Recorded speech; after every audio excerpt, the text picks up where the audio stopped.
What is going on, YouTube world? He's Steve. I'm Dave. Episode number 7 of the Insert Revolution podcast, coming live at you on Tuesday night, October 6th. Just a lot of hectic stuff, world stuff, card stuff, sports. Everything is just, as 2020 starts to wrap up here in the next couple months. Again, it's either a lot of change or a lot of the same, and same with our card hobby. That the card stuff is still going strong. There's no dying out in that, certainly, but tonight we're going to talk more. Some of the stuff will have to do with cards, and that's through actually forging these friendships. Not like there's a blueprint you can do and use, because again, it's got to be something that you actually feel. But we'll give our experiences through our journey, pre-YouTube, and then I'd say post-YouTube, but it's more during YouTube. Yeah, current. Yeah, call it current.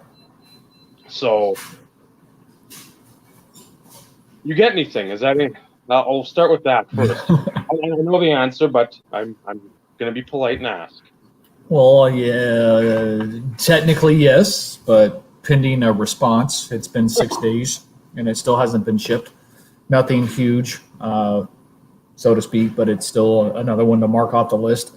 And before we get too far, we can't forget our official sponsor for the evening, of course. This episode is sponsored by Bud Light, not Canadian whiskey like it was last week. And I would like to say... What's up, Vinny? What's going on, Vinny? I did have a chance to pop in a little bit last week. I do want to thank Matt for stepping in for me.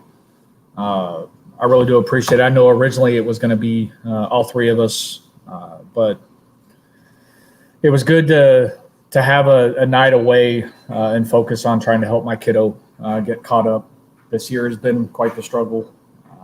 Even going back to school face-to-face, they're still requiring them to still turn in everything online.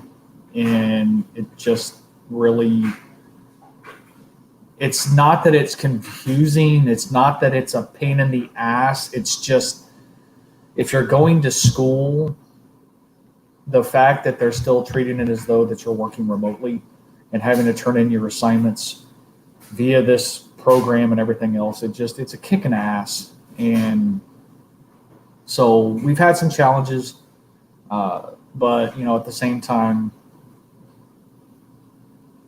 I needed to focus on trying to help the kiddo out and get some things caught up and everything along those lines. So it was nice to have some downtime, because we go for hours.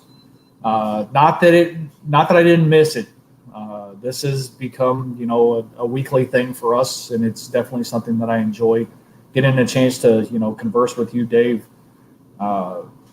real world or real time on video. Have the interaction with the normal fellows that we have that come in here. I really look forward to this, and it's something to break up the day. Usually we get some laughs out of Bob if and when he decides to show up. So I really do enjoy this, and I miss not being around last week, but a big shout out and a big thanks to Matt for stepping in. I still haven't had a chance to finish watching the rest of the episode, but which I want to do, because although it's hockey, and I hate hockey, I hate it with a passion, but I watched my Stars lose. Yeah.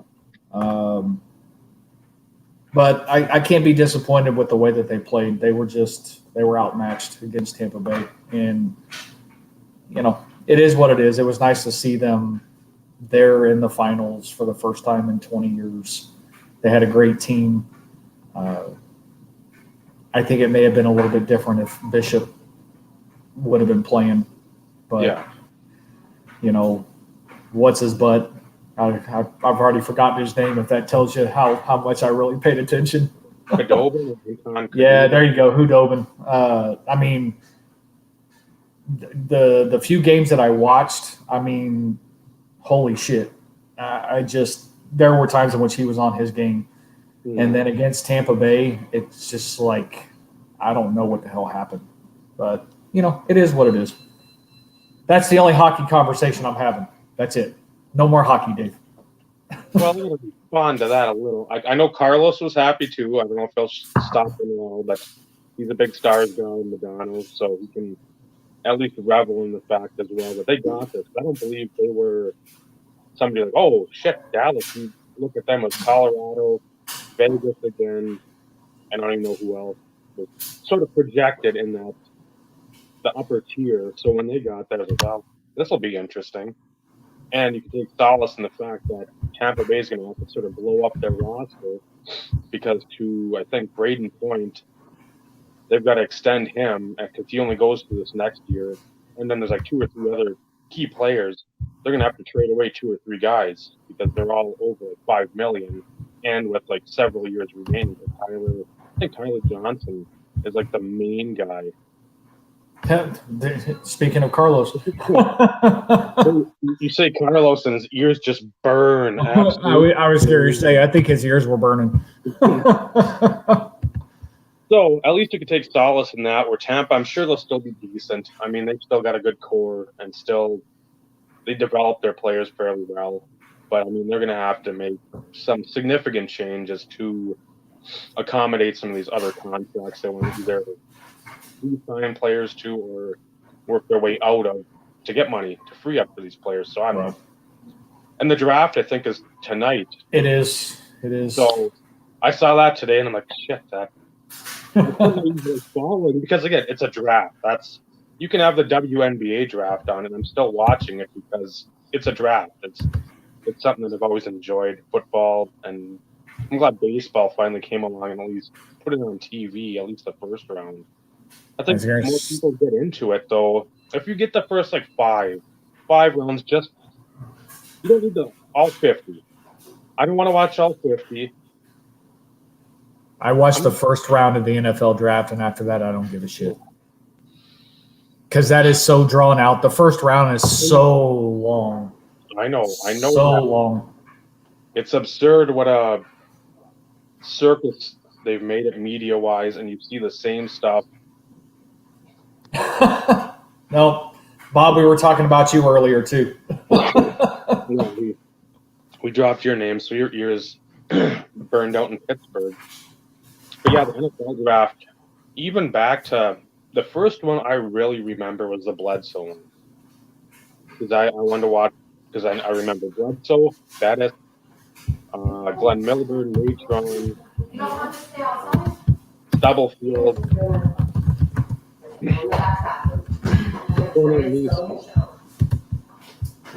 can laugh for the duration. But over the years, with the radio that is so perfect. Good, put that there because that's where that's going to go. I like the personal stories, just so you actually get to know about players and whatnot. And hey, here's a little backstory. Maybe they rescued somebody or did CPR on somebody.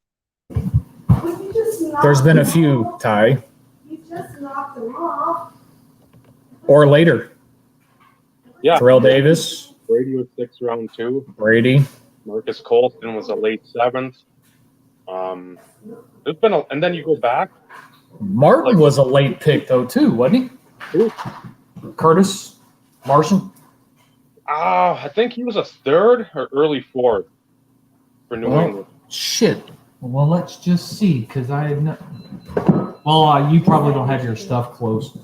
No, I've got the. I knew where the hockey one was. I think I know where the football is.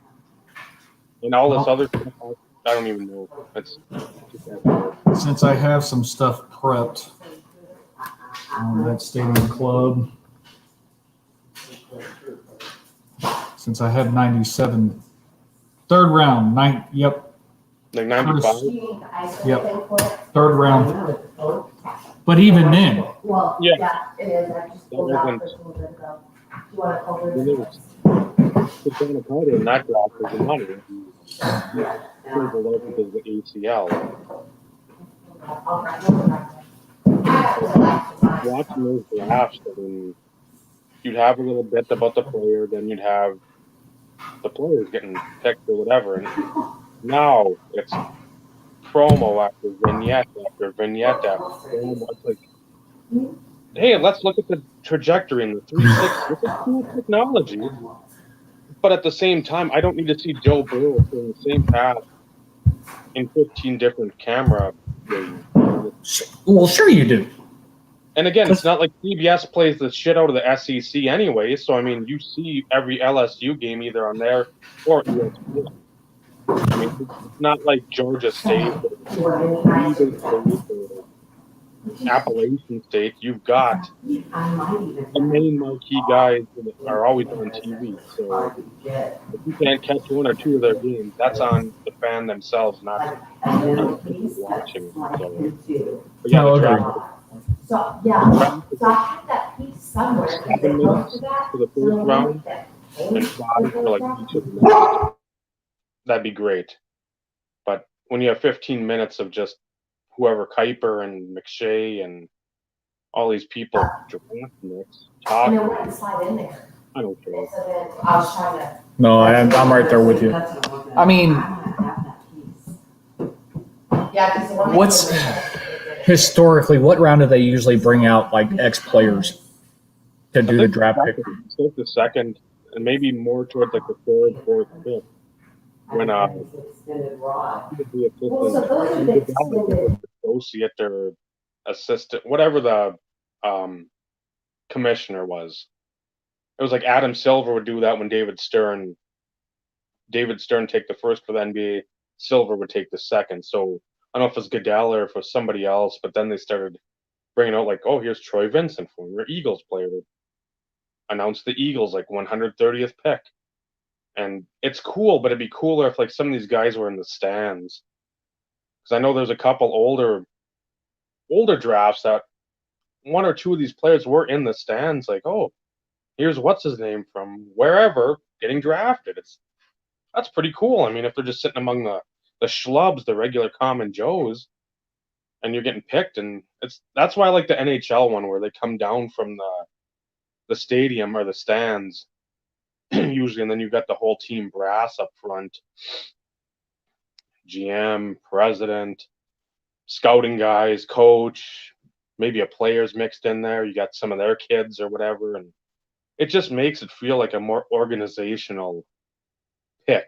I mean, it's like, hey, we've invested all this time in scouting you, asking you questions. You're coming to our literally our community for hockey. That's what they make it sort of feel like. It's our community. You're coming to us. And NFL, it's just Goodell up there who a lot of players don't like because he's just a wishy-washy douchebag and he's only in it to make money. I mean, we don't know anybody like that at all, but What?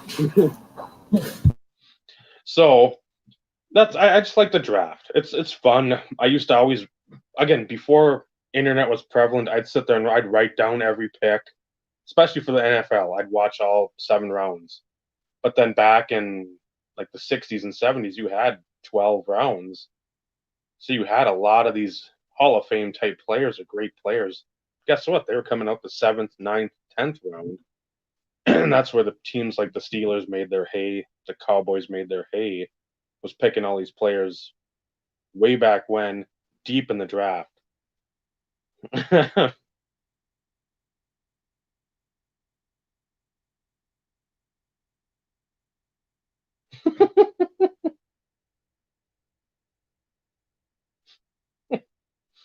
I wish I had a heart emoji right there, the hearts to go over there. So yeah, the NFL or NHL draft tonight. We will see if Lafreniere gets drafted by the Rangers first overall, and then Quentin Howden, I think, is. And there's a dude from Germany, Tim Stutz, a center. I think Ottawa at 3, but Russian goalie.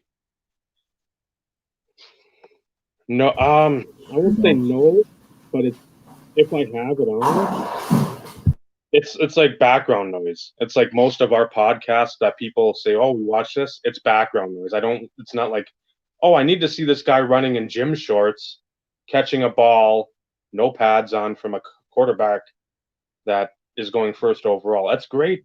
They're doing that, but again, half that stuff you don't need. I don't like the cone drill. The 40 is the most useless tool there is for football or anything other than like a 50-yard dash in an Olympic sprinting sport. 40 in football, you're not running 40 yards unabated without it get touched at all. It doesn't happen unless you break through the defense. That's about it.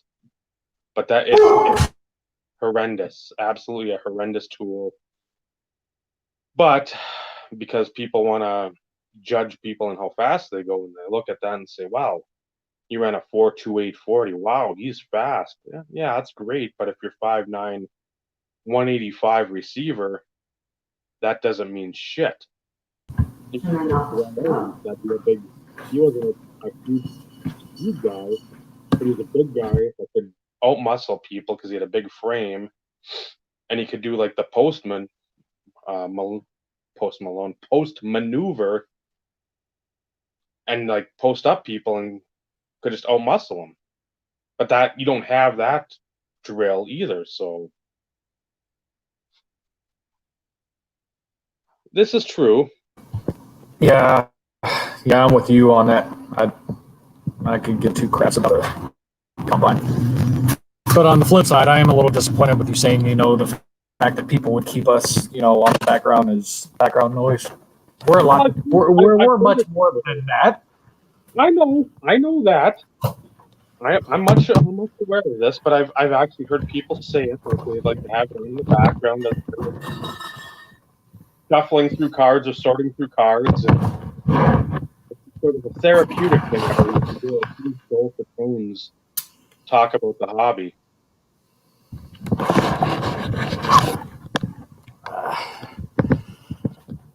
Most people don't watch my stuff anymore anyway, so it's all good.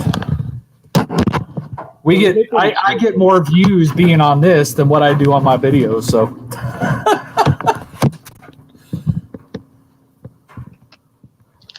That'll change eventually. I don't. Again, you're not pumping out videos like I do either. That's the thing. Wait a minute. Whoa, time out. You're not pumping out any more videos than what I am as of late, sir. Well, this is true. I know that, but at the same time, I mean, I'll throw up like the 10 or 12 videos of like the North Shore, and then I'll have like a meat eating chicken sandwiches, and those don't count, Dave. Those don't count. There you go. Yes, I know, Bob. I know. I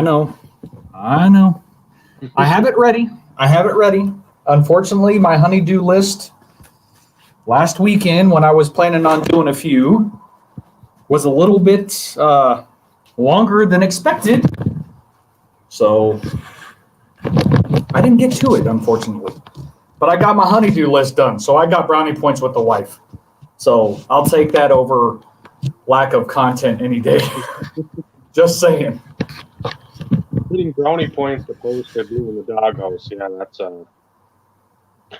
definitely want to go with the brownie points. Yeah, because I don't get them very often. Just saying. I have my moments. So I took advantage of it.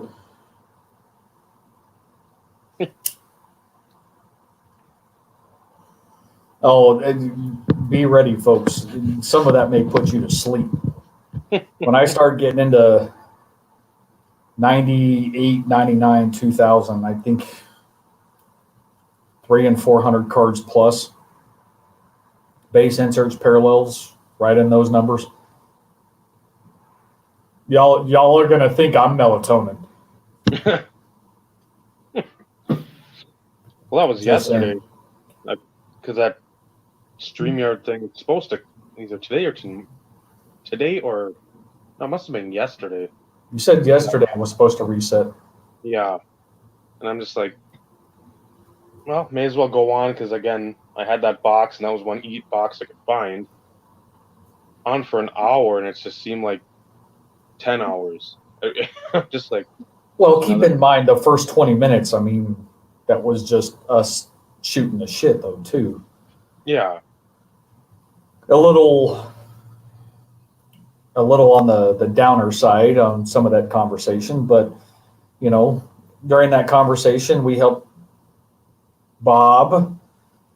Well, I should say we helped convince Bob to share opening packs with his dad. Unfortunately, when I said I'd be right back, I didn't get a chance to come back. My neighbor across the street, who I'm really good friends with, had surgery, day surgery on Monday, trying to clear a blockage in his foot. So they Oh. did like an angioplasty thing. It's in his left foot, but they had to go in on the right side. So he had just gotten home and stuff and wanted to visit with him, see how he was doing and things along those lines. So I didn't get a chance to come back. But the bit I was there for, I thoroughly enjoyed. That was fun to watch. No, thank you for sharing it, Bob. And that's it. I hate to use it as a segue, but that goes into this somewhat the topic though of forging friendships. Nothing beats a father-son relationship, especially if you share the love of sports and can share the hobby with them. It's one of those that I didn't get that opportunity. I can kind of go into some of that a little bit. So my mom and father divorced when I was 6 months old. Okay. She moved myself and my sister up north from San Antonio to North Texas and lived with my grandparents and everything else. So my grandfather kind of filled that void a lot for me. I always called him dad. He was never my grandfather. It was one of those type situations. Even at 60 years old, guys, and I'm a young kid, he would go out in the driveway and hit tennis balls with a plastic bat to me in the driveway so I could feel grounders, pop flies. You have no idea what this man meant to me. We didn't share he was a woodworker. I mean, he loved, we spent a lot of time in the wood shop having conversations. A lot of my fondest memories are sitting out there, just helping him, right? I got into collecting cards, and later on, I ended up going through like all my 87 tops, my 88 tops, and giving him, a crap ton of duplicates. And it meant the world to him, even though he could give two shits. He didn't know any of the players. My grandmother was the sports person, right? So she's the reason why I got into card collecting, watching sports, and everything else. He can give two shits. He stuck around or he would stick, in the living room to watch them or whatever because that's what was on TV. So he didn't really have a choice. But he had no freaking clue. And, as I got older, my father tried to pop in and out of my life type situation. And I can honestly say I did get him into collecting cards. So that was his one way of trying to be close to me without being close to me, I guess. Mm-hmm. And he was more a basketball guy than anything. Not sure why. He knew I was a football guy. But for whatever reason, he loved basketball. And he bought me a few boxes and stuff for Christmas, because we would go down to San Antonio for Christmas. I always try to consider it, by my love. Granted, it was one of those, he was putting forth an effort, I guess, so I'll give him credit. Oh, wait, no shit. Yeah, you missed that. I'm going to have to go back and watch it then. Damn it. They've been on a hot streak too. Not to interrupt, but yeah, they've been No, that's freaking awesome, man. because out of update 18 baseball, they pulled an SSP Acuna. I don't know if it's like a celebration one or something, but it was. I'm like, oof, absolute fire. Well, I have it on my watch later list, so I have to go back and finish watching that. That gives me. I'll have to check my conference call schedule tomorrow and see if I can't make sure that I Sneak some of that in. absolutely. But anyways, and what's interesting is the time in which he kind of popped back into my life and finding out that he was starting to collect cards. I tried to get him to buy me a box of 93 SP, football and baseball, because it was the hot product at the time. And too rich for his blood, even though even really at that time they weren't super, super high. What's up, David? Stoddy.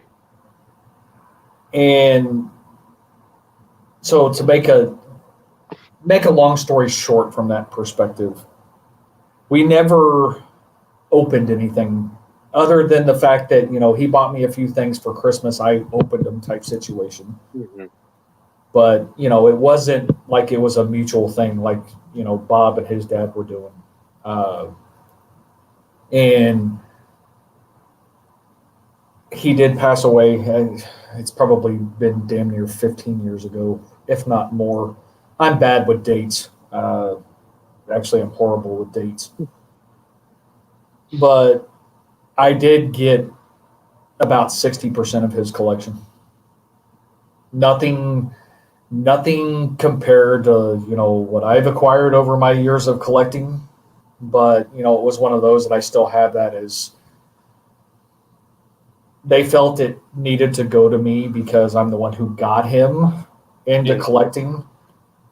And it was more my uncle's doing that I was able to have that. And that's part of what you guys saw in my closet the one night. Yeah, and my dad, same way. Up here in Ely, he loved woodworking. Same thing.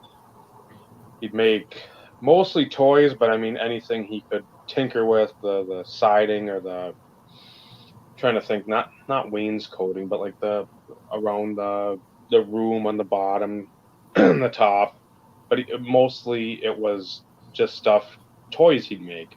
We had a little duck with the cutout. It wasn't rubber. It was more of like a thin rubber that flaps. So every time you push it, the trains, signs. Now that my brother's got a son that's just turned 3 in June. He's got a bunch of the signs that my dad made from like stop signs, yield, the turns or whatever. And I remember going out there. I'd have usually a cardboard box was my fort area. So I'd have like a pound puppy or something, a couple Matchbox cars or my mask toy, my blanket, and then like a stack of cards was always out there with my name on the back. Those are my cards, not my brother's, mine. So, and he wanted probably, I don't think anything to do with cards, just because he was clutter. Because again, as a kid, because he died right before I turned 14 in '94. So as a kid, up until that point, I mean, you sort of your good cards that you knew were good. You made sure they were sleeved, and they were in hard plastics, and they were in like some sort of box. Because again, 2-row boxes back then, they weren't the rage that they are now. It's more like the long set, what would be $7.92 for the factory sets. So something like that, like the white box, the 800 count box type stuff. Yep. So you'd have to lay everything down. So a lot of the time, I'd just be sitting there and sorting stuff. And he'd just look at him like, that's just a waste of money. I'm like, well, it's something I like. Yep. But at that time, the alcohol was really fucking with him. So that, again, that's why I've always said, and we'll get into this later on with the forging friendships, it's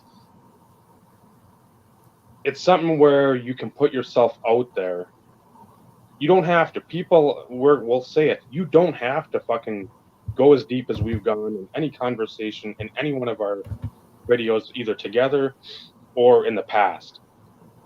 Whatever you feel comfortable with, that's always going to be what you should do. I mean, maybe the comfortability grows as you meet people and start, hey, we're similar. That's pretty cool. You put this out on video for, let's say, a contest or something. Like, maybe I'll do that just to put myself out there. And if I get no reaction, that's fine. I can feel better. Maybe, again, if that's how you feel.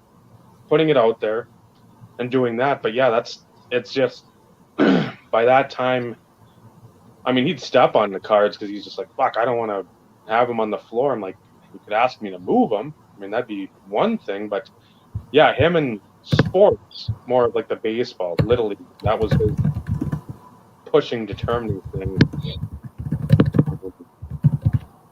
With me, sports-wise, card-wise, he just, because we were horseshit at putting that stuff away. That was the bad part. If even now you can tell that it's not gotten much better. So, Ty, there's no such thing as going too deep as long as you feel comfortable with what you're putting out there. And this kind of even goes along with the whole etiquette thing. If you feel comfortable putting it out there, who gives a shit what people think? Yeah. At the end of the day, because you feel comfortable enough doing it. Those people who find it intriguing or find you interesting, or can even somewhat find some sort of similarity, those are the ones that are going to stick around. And that's the basis of what the forging of friendships really comes into play. I've watched all of them as of late. Now, my memory sucks these days, unlike it used to be. It sucks getting old. Oh. Once you get over 40, your memory starts going to shit. I'm just saying. And no, it's not because of this either. I'm just telling you. I've always been a drinker, guys. It's just, those people who, like I said, have some sort of likeness or can relate to what you're putting out there, and the fact that you feel comfortable enough doing it. Fuck the haters, because there are going to be some. And for those that consistently, reach out in any shape, form, or fashion, those are the ones that you need to. I'm not trying to tell you what you need to do by any stretch of the imagination, but those who stick around and converse and relate to some of those situations, those are the ones that you need to potentially look at pushing to form those relationships. Because I can go back and I can. There's only a few people who know this. This is not something that's anywhere on YouTube, but I'm going to put it out there. I first joined YouTube to promote my eBay. That is no fucking joke. I bought a crap ton of product. I used Chris, the hobby box, as an outlet, buying boxes, having them busted, saying, hey, you interested in cards? Go check out my eBay. Buying mystery packs, joining group breaks, you name it. That's why I joined YouTube.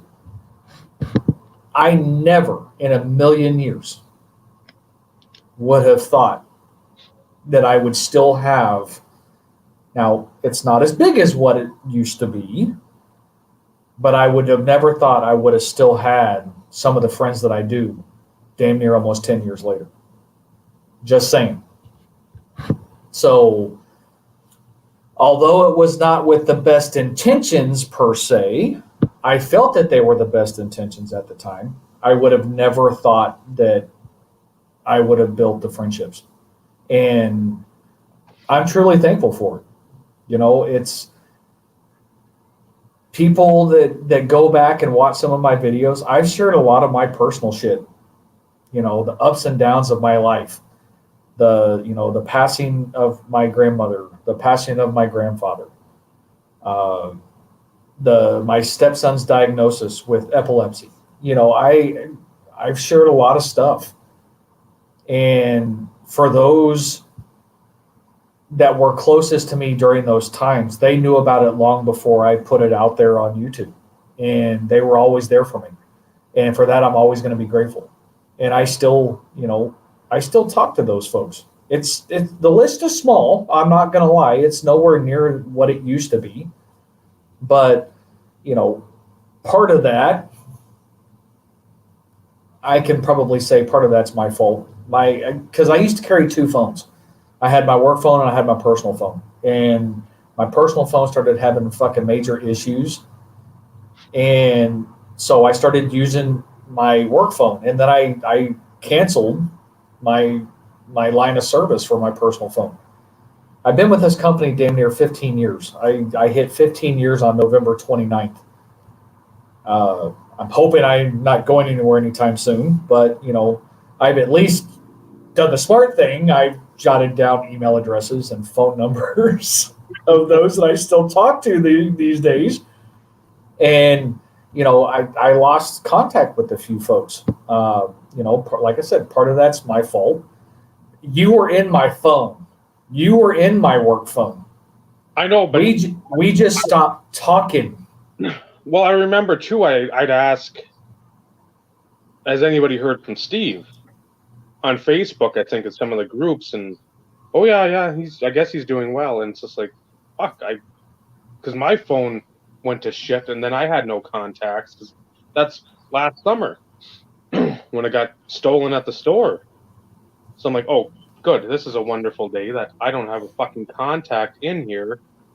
So I'm gonna have to hope, because again, with the lists, hope that I find one of my address books that I've got people from more of our generation of YouTube in there, or message somebody and like, hey, what's so and so's number? I gotta find it. I gotta go a way to find everybody's number. And there's still people I want to text, but I don't have their number. Right. So, but yeah, going back to your point, when you put yourself out there, I mean, it's you don't have to reveal every secret, every triumph, every tragedy, everything. You don't have to do that. If you want to, you can. But if people that are genuine people see that you're putting yourself out there and you're not making a big fucking deal about it, you're just saying, hey, I'll circle back in a moment, but I had my one or two contest videos. I had one, I think, in 2014 or 2015. And it was what made you a contest about how you got to the point in life that you're at. What bumps along the way, what peaks, what valleys made you. And I mean, that was a video that I wanted to make, for me, because it was therapeutic, because I talk about a lot of the stuff, but I am horrible at getting over this stuff. My mind doesn't let things die. It's quite possibly one of the worst minds in the world, where it's literally like the hamster on the circle thing. It fucking doesn't stop with a lot of the bad shit in life. Yeah. I think I'll always be that way, because I'm not going to go take prescription drugs and mellow out and chill out, man. Just smoking some of the Yeah, I was going to say, smoke a J, Dave. Jeez. No, I need to get work done at work, so I can't just be bebopping around like. No, you do that after work. You don't do it before work. You do it after work. To do it during work with some of the other workers. But I wanted to put that out there because it helped me. I mean, it's not like I've been secretive in a lot of stuff ever on here. I mean, you saw me naked in the shower. I was naked. You saw probably my tender vittles pop out when I did the Whoomp There It Is video. I mean, there's plenty of times where I've put myself out there, unlike anyone else. I mean, well, again, where I work, that is madness because it's a joy working there. But Bullshit. What? What? Who said that? Yeah, Bob, was that you who said that? classic. Yeah. I think Stoddy, you got in that video, and that was one. It was tough to watch, but again, he put himself out there. Remind me, Stoddy, was it about your grandma? Again, that contest was so long ago. I remember it was like a 28-minute video, which again, I love. What's going on, Mike? I love the What's going longer on, man? videos. And then when it's a you've said a lot of you have. And I mean, I don't expect because oh no, I'm not giving away $100 PayPal or let's say at the time, I don't even know, Steph Curry rookies or whatever. I'm not giving away that. My gain from that by giving away $25 PayPal, which Alan Hardy didn't want, goes to Zepho, which was I still have to find something from him.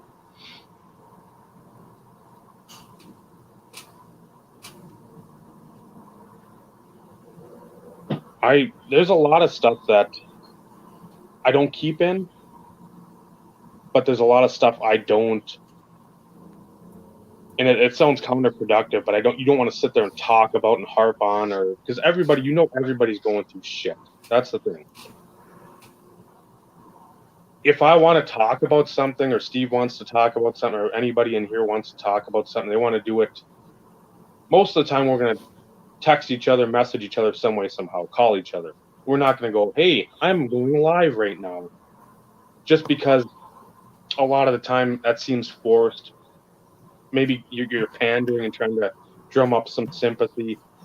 Sometimes it's not. Sometimes you just want to fucking get out there and just say, Yep. blah, blah, blah. I don't know who else to turn to. I'm just going to fucking talk into a camera because you just need to get something out. But again, a lot of people, if they try to drum it up, which we've seen in the past, way back in the old guard of YouTube, when you see a lot of people like, oh, sympathy stories or sad stories. You can usually. Okay, I so know that. I know. I'm aware of that.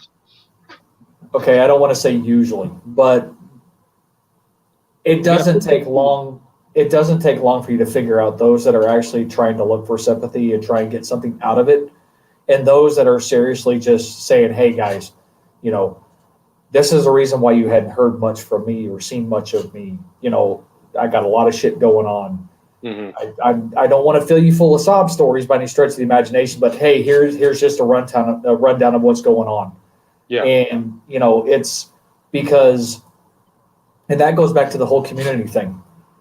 You know, that's what it was. And anybody who came to the table, contest related response, or you know, just making a video or whatever, and pouring their heart out when it comes to certain shit,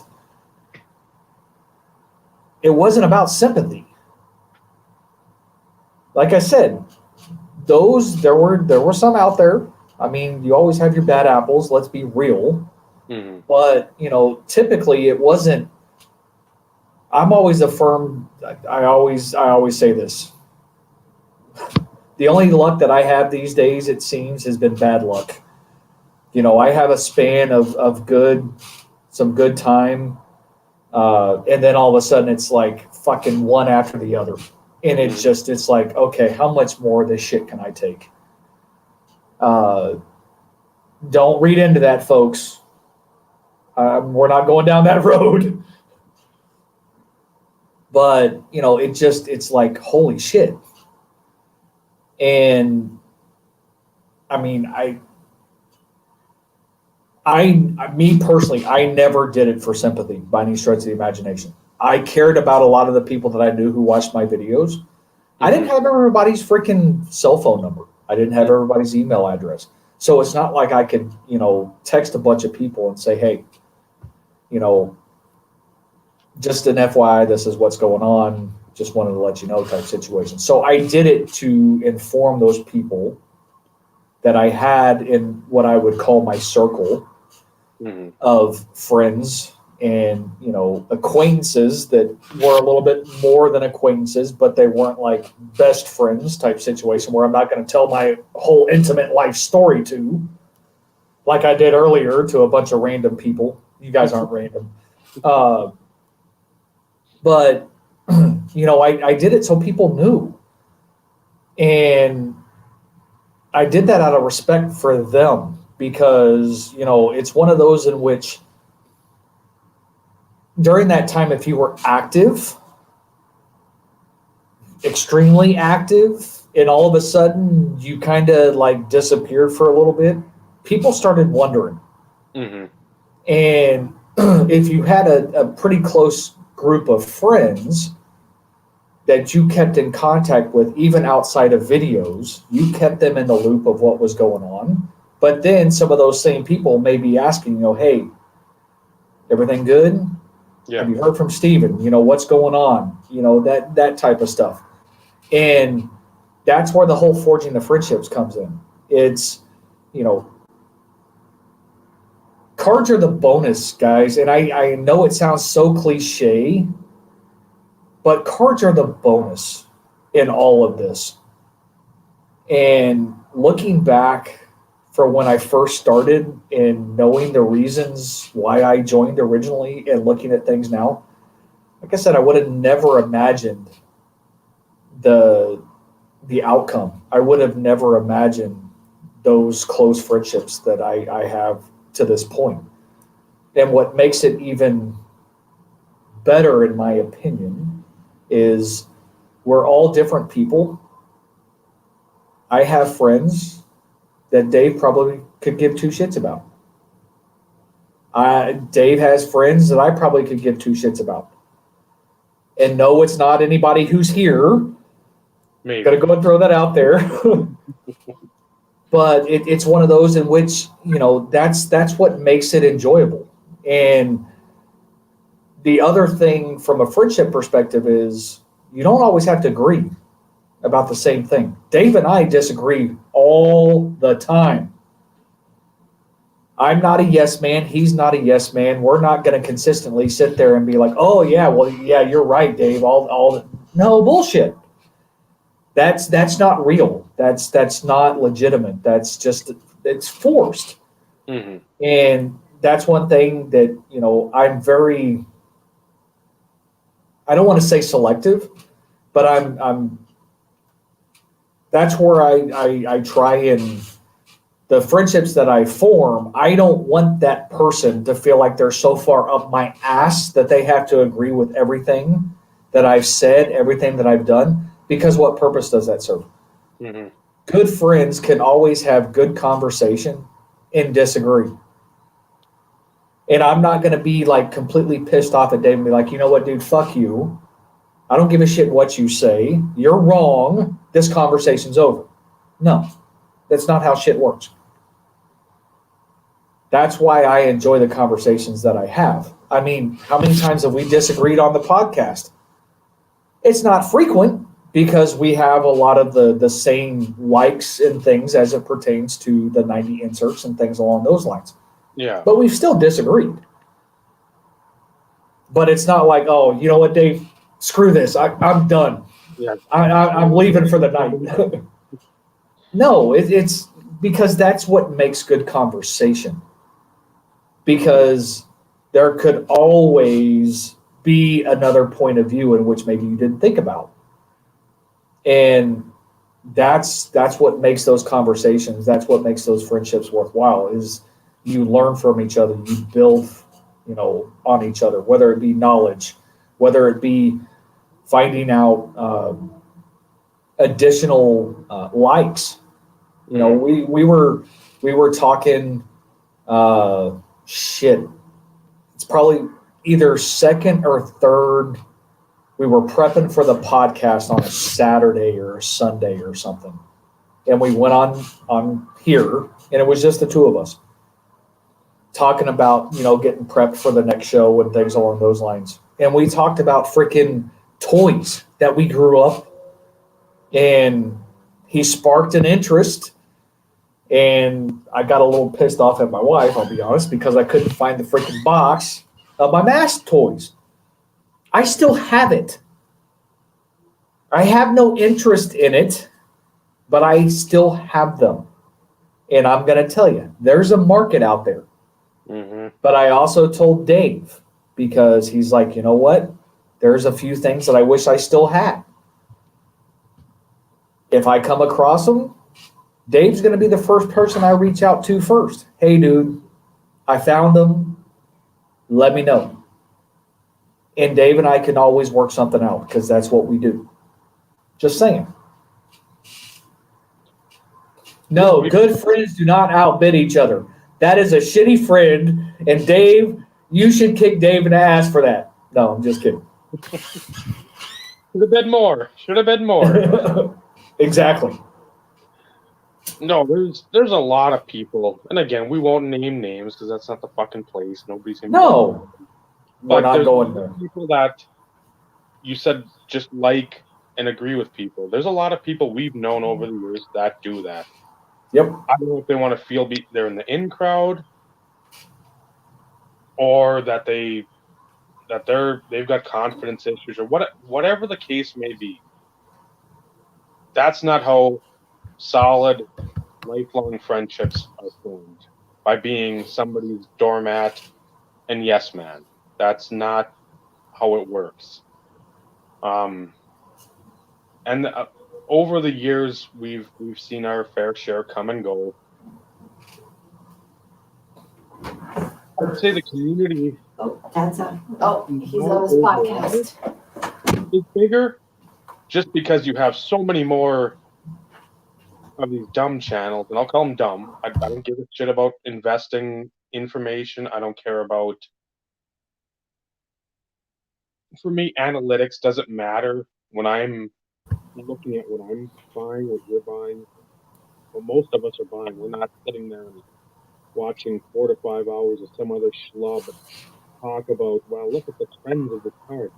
No, fuck it. I'm not watching that shit. The community is bigger, or I'd say the card, it's not even a community, the card world on YouTube is bigger. The community feel of it's at times feels the same, but it's not as intertwined as we were.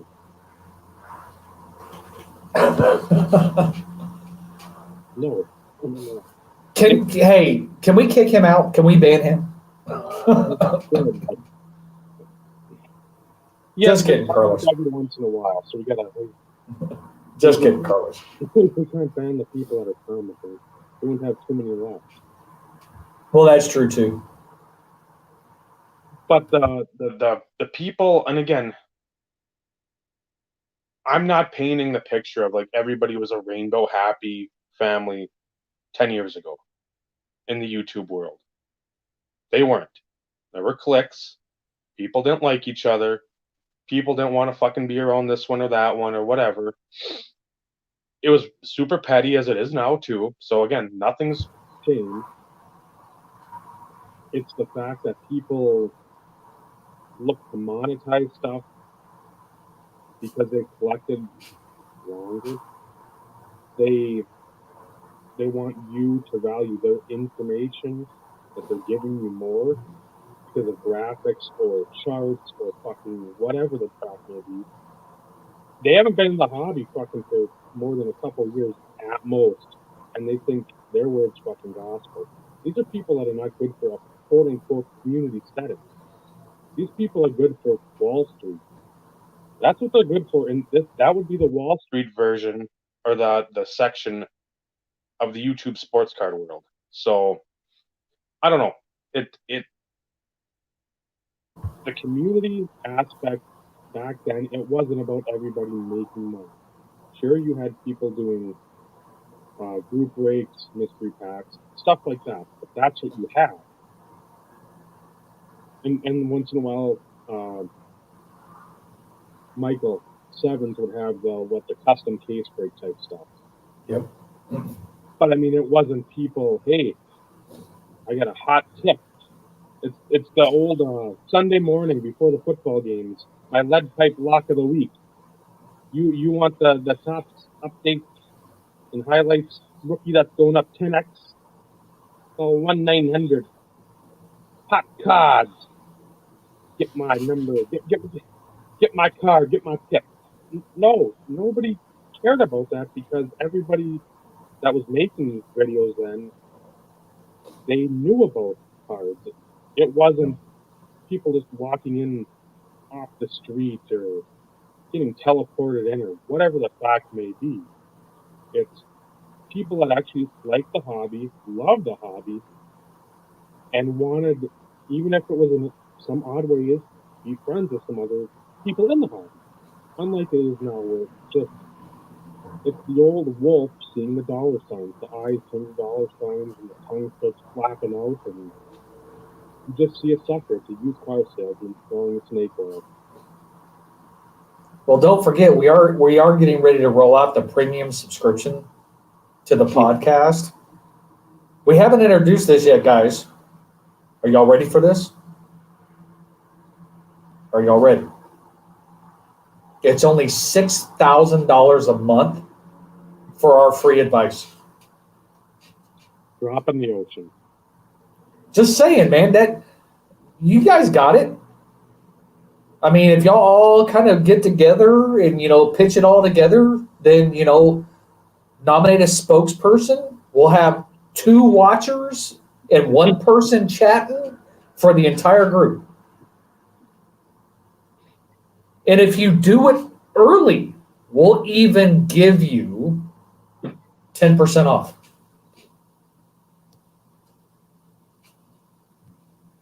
There will be a 20% restocking fee, though. If you cancel. Yeah. Do we need to send them the PayPal information?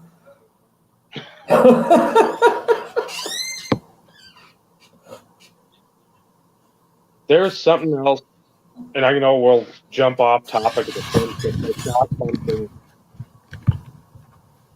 And I don't know if he's going to be on that Sports Cards Live tomorrow. And again, Carlos, you can chime in here because I think you're going to probably know more about this than I or Steve. No, top loaders are going to be a bonus if you buy our super duper extra snazzy premium at $7,500. You'll get 1 package of 25 count top loaders, but they won't be the regular. It's going to be those big gold rookie card things on top. The printing, the rookie card, and there'll be like a green border instead of just a clear plastic. There's but they're not free. No. So you have your subscription, but then the top loaders are $100 a piece for that 25 pack. That's the only way you can get it. Yeah. So you're looking at 10 grand, guys. You can't beat that, man. No. What? Don Weston give deals this good. I mean, geez. I mean, we can't keep them in stock. They're flying off the shelves. What are you waiting for? I have a few discolored yellow ones in my box over here. I want to get a case of them, but I don't want to pay the current price. I'm like, give me back and better yet, if you sign up for the Mega Super Ultimate Premium Package for only $1 million, Dave and I will sign an old, used, yellow, discolored top loader, and we'll ship it to you for only $5. Cheaper than eBay. Come on, guys. I mean, who's in? Who's in? To coin Don West, Who's gonna get him? Kenny, who's gonna get him? Oh shit! I'm sorry, guys. Carlos, if you're still listening and you haven't jumped out of your condo yet, it's almost like a timeshare. Yes, Bob. Stoddy, hey, you got it. You don't want my used socks. They smell like death. But it's going to cost you. It's going to cost you. I'm on my feet all day, so you gotta take that cent in. It's like a timeshare where you can buy into a card, like a 52 tops mantle. Oh, I heard about this shit. What the? I believe that. I fully believe that. And again, that's the thing. I don't know much more about it than you basically buy into, unquote, ownership of a certain card. Pool water, that'd be an improvement. That's an improvement. It's pungent, to say the least. And that's freshly washed ones, too. But again, I'm on my feet all day moving around, and a man of my carriage moving around all day, that's not a good, that's not going to leave a flowery trail wafting behind me. Gene pool, yeah, that's more apropos.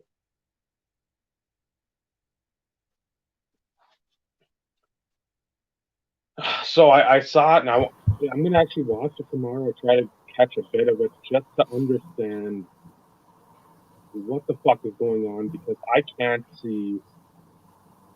Yeah, I missed Carlos the other night. I saw him with a meat, but I caught it maybe an hour in. I don't know. I caught it. Probably not. None. So, and that to me is where that would be really difficult. And I guess I'm going to have to go back and watch part of it because I'd really like to understand how that really works. Because if I am 150, okay, so I'm going to break this down easy. Well, maybe not so easy. If I am 1/52nd of an owner, okay, so 52 weeks in a year, 52 mantle. You see where I'm going with this? So if I own 1/52nd of said 52 mantle card, that means I should have possession of said card for at least 1 week. Because to me, if I don't have possession of it at some point, I don't own it. No. Or a stake in it, for that matter. Yeah, there again, it's like the timeshare, and even with the timeshare, you can use it at some point in time. The mantle, you can't physically hold it. It's not like you can be like, hey, card shop clerk. Well, and the other question is though, if you split a card in hundreds, let's say, okay, and a card is $1,000, okay, does all 100 people have to agree to sell said card if it reaches X percent increase? I mean, how does that work? Yeah. Or do I just need to go watch the stream, Carlos? And that's fine. And feel free to say that. I didn't get a chance to watch it, and that's fine. I just, that makes no fucking sense to me whatsoever.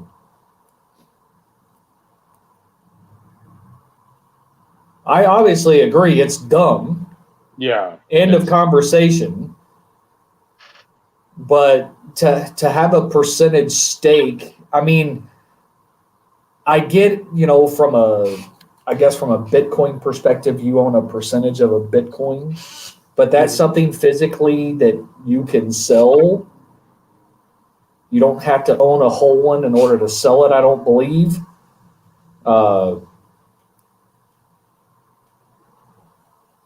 Broke down one of the examples to try and help for.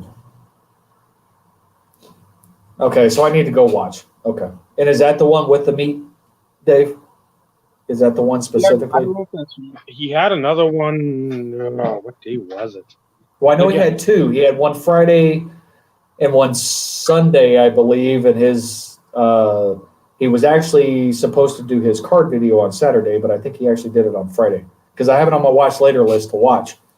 Yep. I think I started watching it, so loop into my history, so I can just go back to the history and jump into there. Okay. Okay. All right. Thanks, Carlos. I'll have to go check that out because I just that blows my freaking mind that hey Dave. So you want to buy a percentage stake in my Terrell Davis collection? Fuck yeah, you know it. So I have it valued at right around 30 grand. Let me just take out my checkbook here. What percentage stake do you want in it? Let's go with like what the interest rate seems to be about, what, 2.8, 2.9%. All right, send me that check, and when I sell it, I'll make sure that you get your percentage there. Ay, ay, ay. Jeez. I am flabbergasted with that. I just, wow. The things people can come up with. And that's where. Okay, so initially, I think it's kind of a cool concept. I mean, if you really think about it, it's different. It's forward thinking. Yep. But to me, there's a lot of things out there that could really go wrong with that. If anyone watches The Simpsons, it's sort of the same when, is it Bart Nelson in Milhouse or Bart Milhouse and Martin? They buy Radioactive Man #1.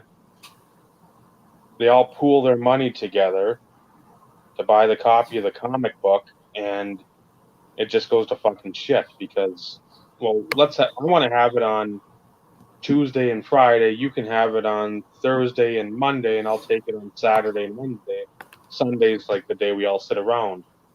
But again, it's just not for a tangible item that you don't actually get to Hold. physically own yourself or have in your possession.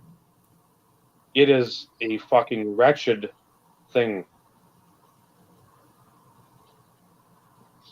Yeah, this isn't like a 52 mantle is going to be, let's say, a PSA 3.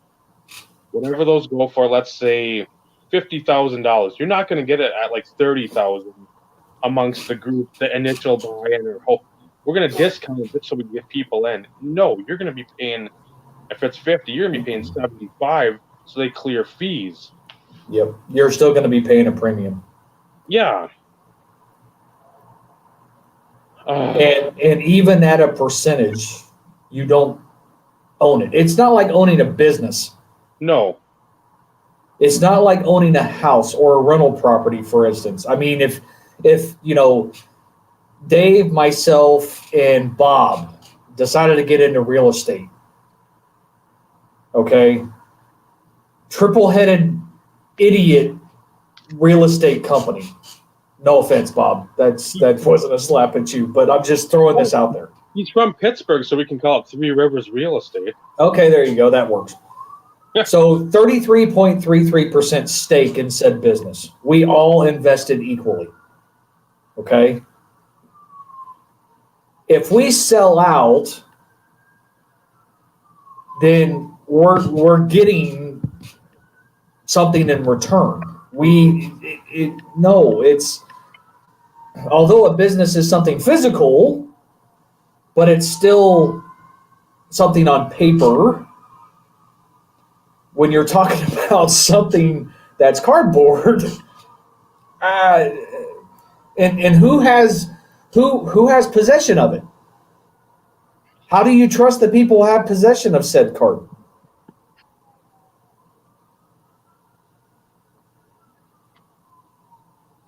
No, that's the thing.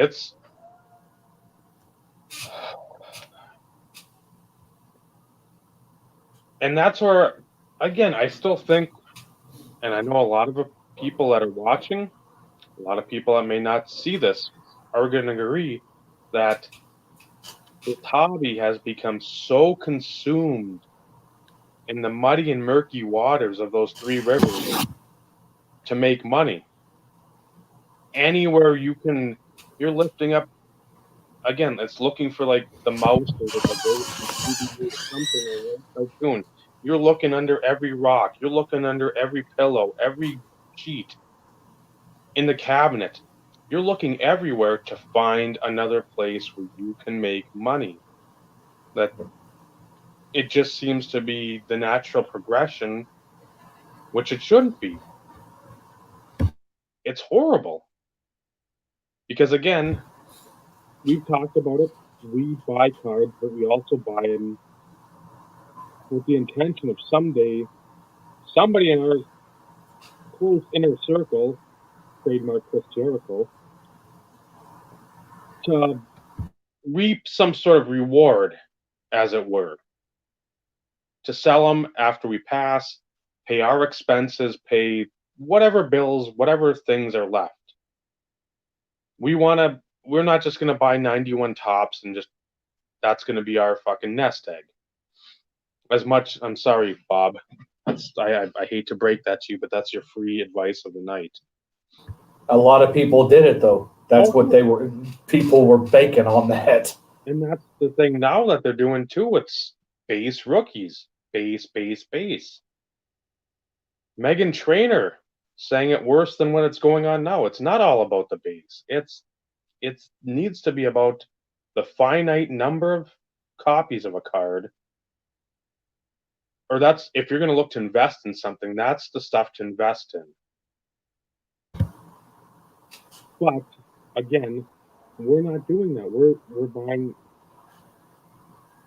We're buying stuff because we collect it, and because again, you're not gonna buy a 12 Bob, the first hint: get a pencil that's sharpened and some paper. That'll help. Don't you know you should always come prepared to the show? Yeah. If I was your teacher, I'd fail you. I know that's going to bring you back to high school days, and I'm sorry to open up those wounds, but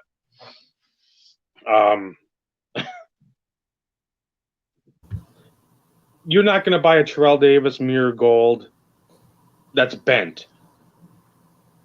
It's like, nope. Why would I do that? I want the card, but you know what? I want a decent copy of the card at the very least. Oh, this will be in the final exam, but this will also be in the midterm and like one of the opening quizzes. So it's going to be a 3-for-1. Once again, going back to the Three Rivers. But and you have to pass in order to buy into the subscriptions that we're offering. It's going to be like a card IQ test. If you fail and you have the money, you might be more apt to getting quicker because. Yep. That seems we're looking for that easy money, guys. Come on, man. You're not helping us out here. When we invest in our stuff, it's solid copies of cards we like for our personal collections, or cards that we can get at a deal that we know there's some room for growth. I've got a bunch of Juan Soto rookies. Again, I'm not selling now. Tatis Jr., I could probably sell and make some money. You're full of shit, Bob. There's not 8 pencils in your fucking house. And if you have 8 pencils, they're going to be in that kitchen ceiling with a hole in it. I know that's what I'd do. I'd sit there and throw them up there. Ay.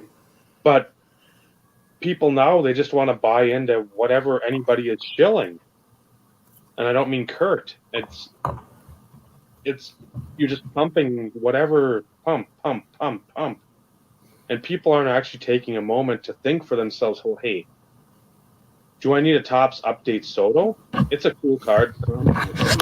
This sports cards live after hours the other night. But why? There's millions of copies of it, I'm sure. Unlimited. You want one, you can go out there and find it. The rainbow foil, that's going to be a little tougher. The gold, the 2018, that's going to be tougher yet. The black to whatever it is, 68. Yeah, now you're starting to get in the cards that might not be perceived as, oh, those are the grail true rookies, but these are going to be the cards that you find down the road. Like, fuck, I can't find like the Independence Day, whatever, 76 one.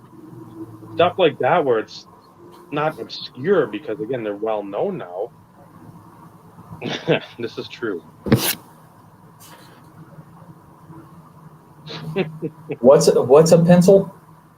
Yeah. Oh, He's got the yellow ones, the yellow number 2 pencils. They're not the fancy clicking lead ones, like the 0.7 or 0.5 lead in there. did my intelligence go down a notch?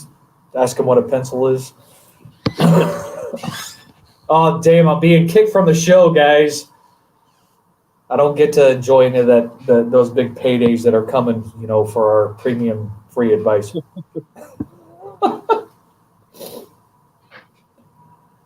Oh man!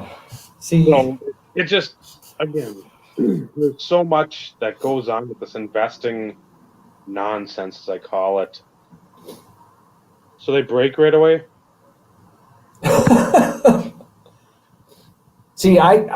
I can still. I'm investing in my child's future, so to speak. But it's not to make a quick buck. So I mean, we can always call it an investment, but typically most of us. What is that? I don't have any lunatics. Well, correction. You're watching 2 of them right now. Yeah, we buy the cards at the prices we think are maybe Reasonable. If it's not fair or good, it's a reasonable price that we can talk ourselves into paying. Justify the expense. Yeah. Call it justification. Yeah. I like that word better. Because, not last week, but the week before, talking about, the most amount of money dropping on a card. And Ty, I think, about fell out of his chair when I mentioned that there was a few that, were pushing 350. It's all about being able to justify said expense at the end of the day. And, my list is still fairly substantial when you look at the entire collection spectrum for, what I'm still needing to pick up. But those that I still iconic, I won't touch 350. It won't be anywhere close. I mean, you're talking, 5, 6, 7, $1,000.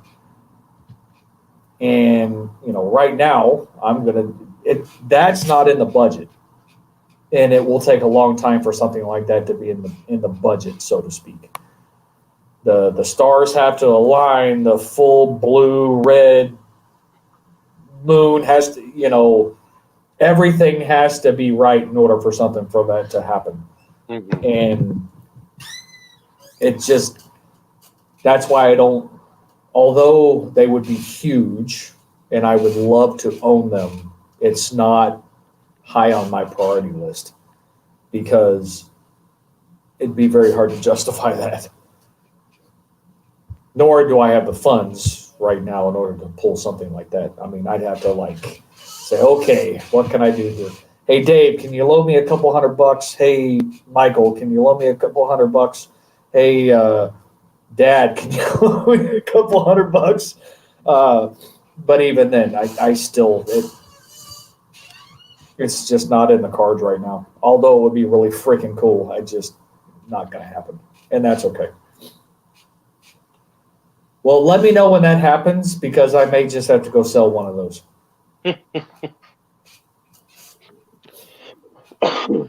No, there's stuff that, again, we talked about it with that Brodeur totally certified gold to 59. I wasn't even comfortable offering what I offered, but I did because I was thinking, okay, maybe he budget, maybe we can at least talk. And I don't know if I'd come up 100 on that, but at the same time, just to listen, have him listen, no. He was so entrenched in what his price was. The bottom line was going to be 900. I'm like, that's no, just no.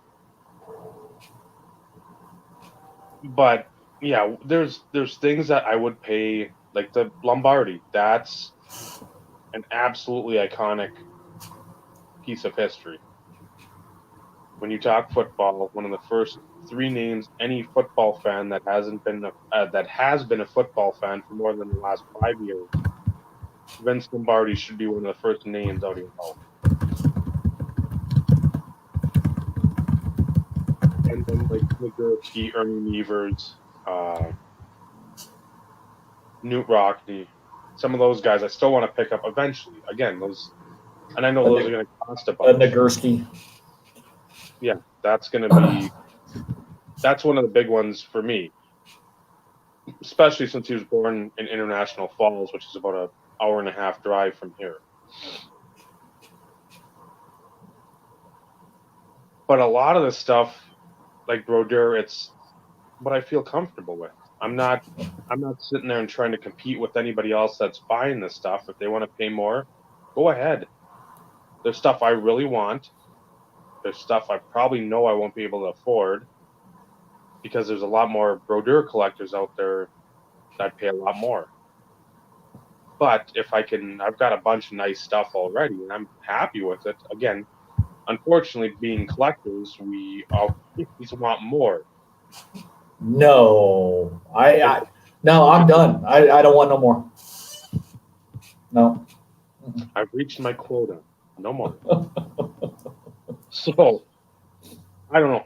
It just, all this investing stuff, then getting them to pay more for what, it's like the Dwayne Wade Topps rookie. I get it's a nice card. I think I paid like $3 for it. They're going for like $25, $35. How? Luca. Donruss base rookies were at 100 to 175. Luca, Donruss base rookies. There was nothing special about that card whatsoever.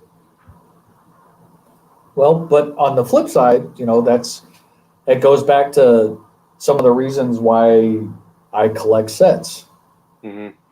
It never had to do with return on investment, so to speak. Long-term investing, buy sets, build sets that have your base rookies, because that's ultimately where the value is going to be. Your base rookies are always going to hold the value. Later, Stotty. Take it easy, man. Thanks for hanging out. That they're always going to hold their value if they become a superstar. I mean, if they become a stud, make it to the Hall, everything else, it's only going to increase in value. The difference is from when I pretty much stopped collecting said sets. It's really hard to do that these days because of the freaking crazy prices of boxes and everything else and stuff along those lines. Years ago, if you thought about it, it was like, oh crap, you know what? Let's say me being a Topps Chrome guy, we've had these conversations before. 2001, I have none. Zip, zero, zilch. And there were times in which I was like, you know what? I need to go back. I need to find a set. I need to find one. Screw buying all the individual big price rookies. Just do it all in one fell swoop. Years ago, it would have been feasible. Mm-hmm. Nowadays, you can freaking forget it.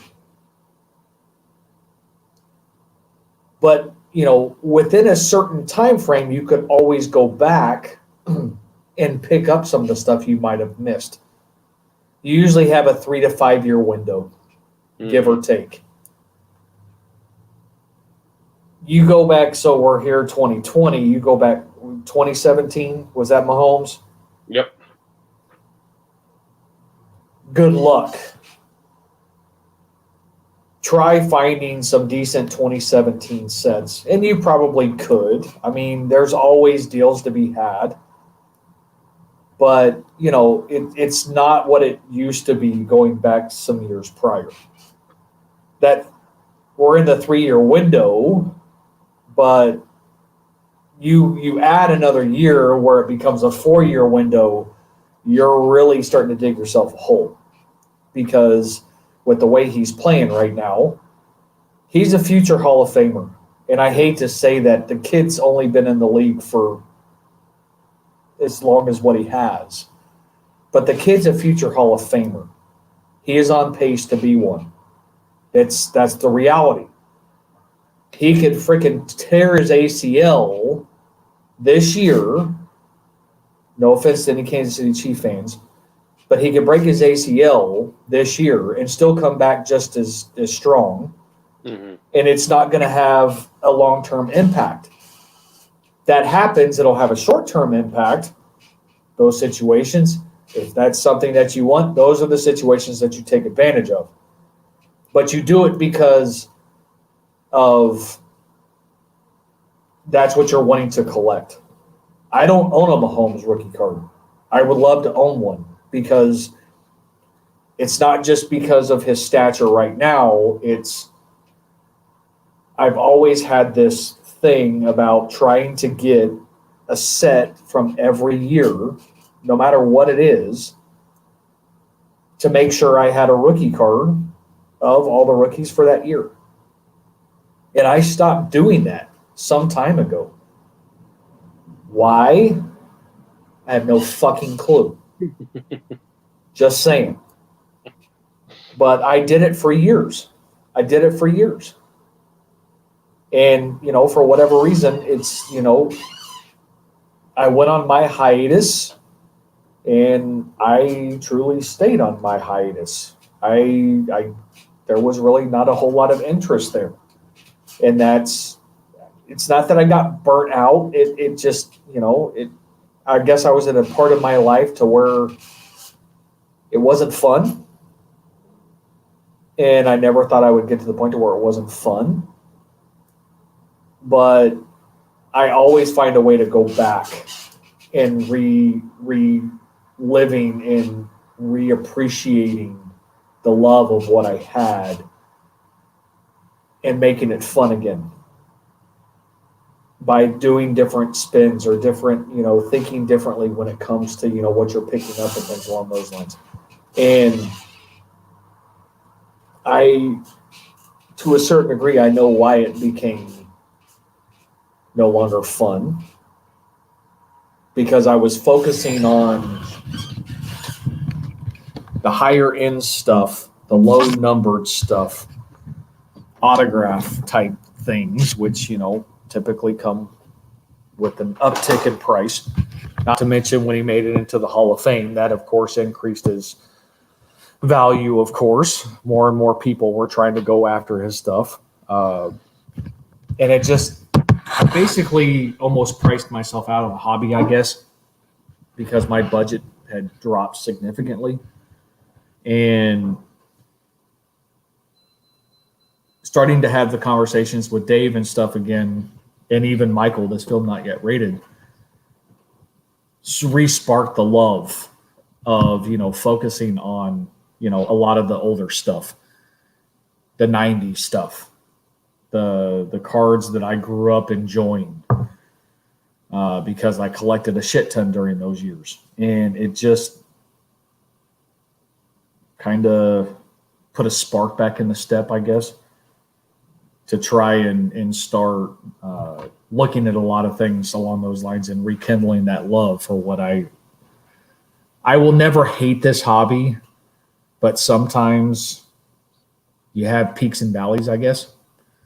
And at that point in time, I was in a valley, and due to conversations and the friendships that I built, rekindled that love for what I've been focusing on. So kind of always goes back into the forging of the friendships, though, because of the conversations of, you and I having those talks and you sharing stuff and finding those sets that it's like, oh shit, yeah, I remember those. And oh man, yeah, you suck because you were able to buy said set for, pennies on the dollar type situation. And I'm like, man, I remember those things.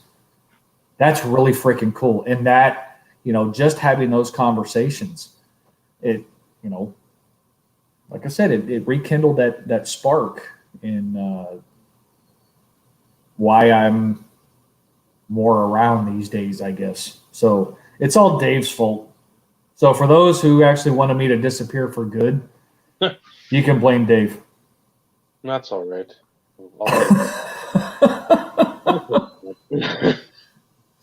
No, that's with your set thing. I know you've mentioned some of the sets you've tried to get, and then the stuff kept going up and up and up, and then again, when the hobby starts to feel like a job and you're not making, it's not your actual job. That's when that flame from being a campfire now is to like just the match lighting. You just feel burnt out, just like, okay, I need to take a step back. And all of us probably at one point or another have done that because, again, there's times when you just get too amped up. You lose something that's major. You thought, hey, I'm going to put a bid in of X. It went for Y.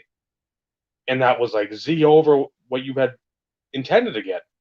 You're like, how the hell did that go from 150 to 380 when the last copy sold for 110? And that wasn't even just like the one bidder above. It was like 8 bidders. Oh. So then you start thinking, well, fuck, why am I going to be in this? Because again, it's the something that shouldn't be going for that much went for that much. Like, well, this sucks. So then again, the negative thoughts come in, and again, going back to putting yourself out there, you can have the varying degrees of negative thoughts. It can be about personal shit, life shit, the world shit, card shit, your hobbies, whatever. It just. But again, once that boulder starts rolling, in a lot of respects, for me especially, it doesn't stop. It's a tacky boulder, so it's like a lint roller. It just picks up everything along the way. So. Oh, look at that! I got a new subscriber. Good. See. Stoddy boy. I'm gonna go back to this quick, just because we try to answer all the questions. I don't have a clue, Ty. I have over 1,000 Josh Johnson autos himself. So I can't even imagine what I'd have of. I really don't. I don't even want to go down that path figuring it out, because I know it would just be. You wouldn't, and I guess this could be a blessing for most. You wouldn't see us on here because I'd be counting my cards for 2 or 3 weeks at least. I'm actually going to show some cards, Dave, for once, since my wife isn't here and I'm having a chance to get in the office. For me,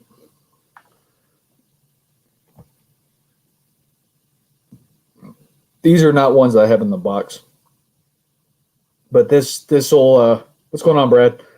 This will give you an idea of some of the things that eventually you will see when I actually get to the patch auto collection stuff. Me, I haven't taken a hiatus really other than like a few months, 6 months maybe, and that was when I was younger. But it wasn't like a full time. A lot of people just go away from the hobby for years. That I'd pick up a pack here because again, back in the '90s, that stuff was so prevalent. It wasn't like going to Target and Walmart now, where you can't even find. They have a display 12 feet long, and there's not a single sports card on there. That's a nice one. It's fake. No. No, it's a fake. What's the numbering? It's a what? Seriously, Dave? 1 of 1? Yes. But it's not game used. Oofta. It's Still. so it's what's going on, Ed? But there was 2 out of definitive. And this is the one that I wanted. The other one looked like it was freaking rubbery, like weird shit. Was that the collar shield, like right here? Yeah. Like the whatever the V of the collar up on that jersey. So like I said, this is just a sneak peek of some of the stuff you'll get to see. What's up, charlatan? Yes, that is 2 of 2. These are the ones that I haven't integrated in yet. See, the early Spectra, that stuff, I really, really, really like that. But then they got away from, they brought them to the table, and then it's just shit again, too. Like every other Panini product, they just destroy it. That's numbered to 25.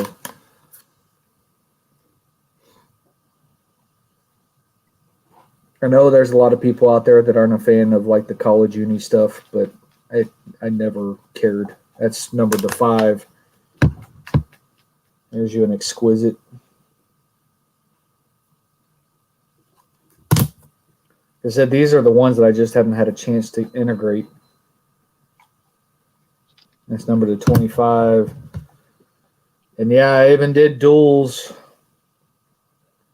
Him and Brandon Jacobs, numbered 2 of 5. I think I'm boring people. No. There's another exquisite. That's numbered to 3. It's called Amish Dave Archer and Broncos Steve. That's who you need to invest in. Yeah. Super premium, incredible subscriptions. Another exquisite. You're going to have to go back and watch. We've already discussed this topic. Yep, you missed it. So, illustrious. Another exquisite. Go figure. Isn't the saying always go big or go home? Here's an actual older one.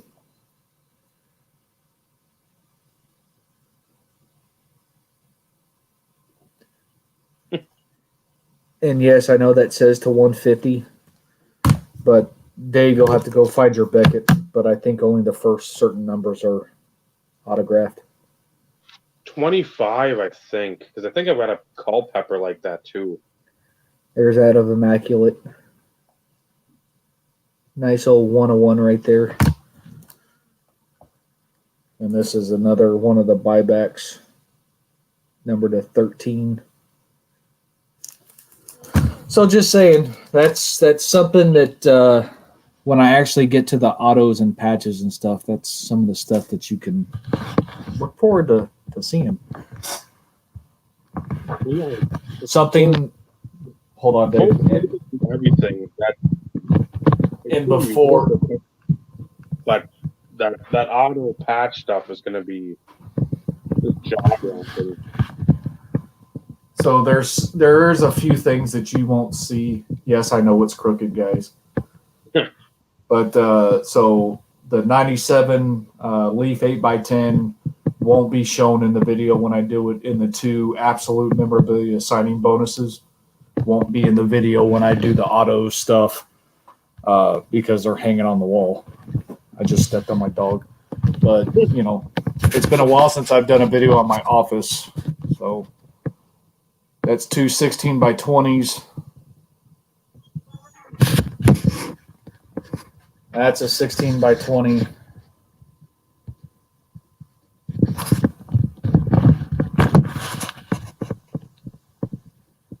That's my frame jersey.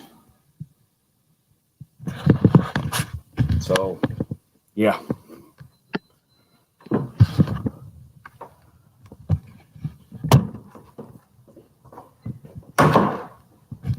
Just showing you a little stuff.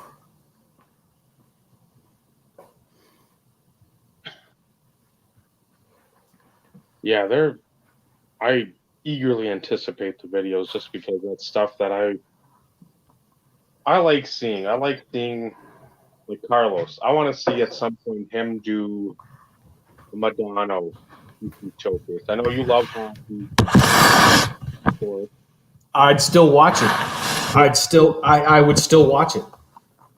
I wish more people would do them because, again, you always see people say, "Oh, here's my mail day. Here it is." You've got a year worth of videos. Show us, not completed, obviously. Show us what you've got, even if you got to break it up into the years. I don't think I've come across any hockey ones. I might have like a Dumba one from years ago that I put like, oh, here's my updated Dumba stuff, and eventually I'm gonna put that out because I know Matt had said I didn't even know you collected Dumba. I'm like, yeah, I've got a bunch of his stuff, and I just like seeing them because again, most of the time when somebody collects, you collect Davis, me, Northcutt, Josh Johnson, all my other myriad of characters, Bob, Busts. all the guys that are working. There's all those hooligans ringing the doorbell. All the players, Brad with Marino, Brad with his Columbus Blue Jackets,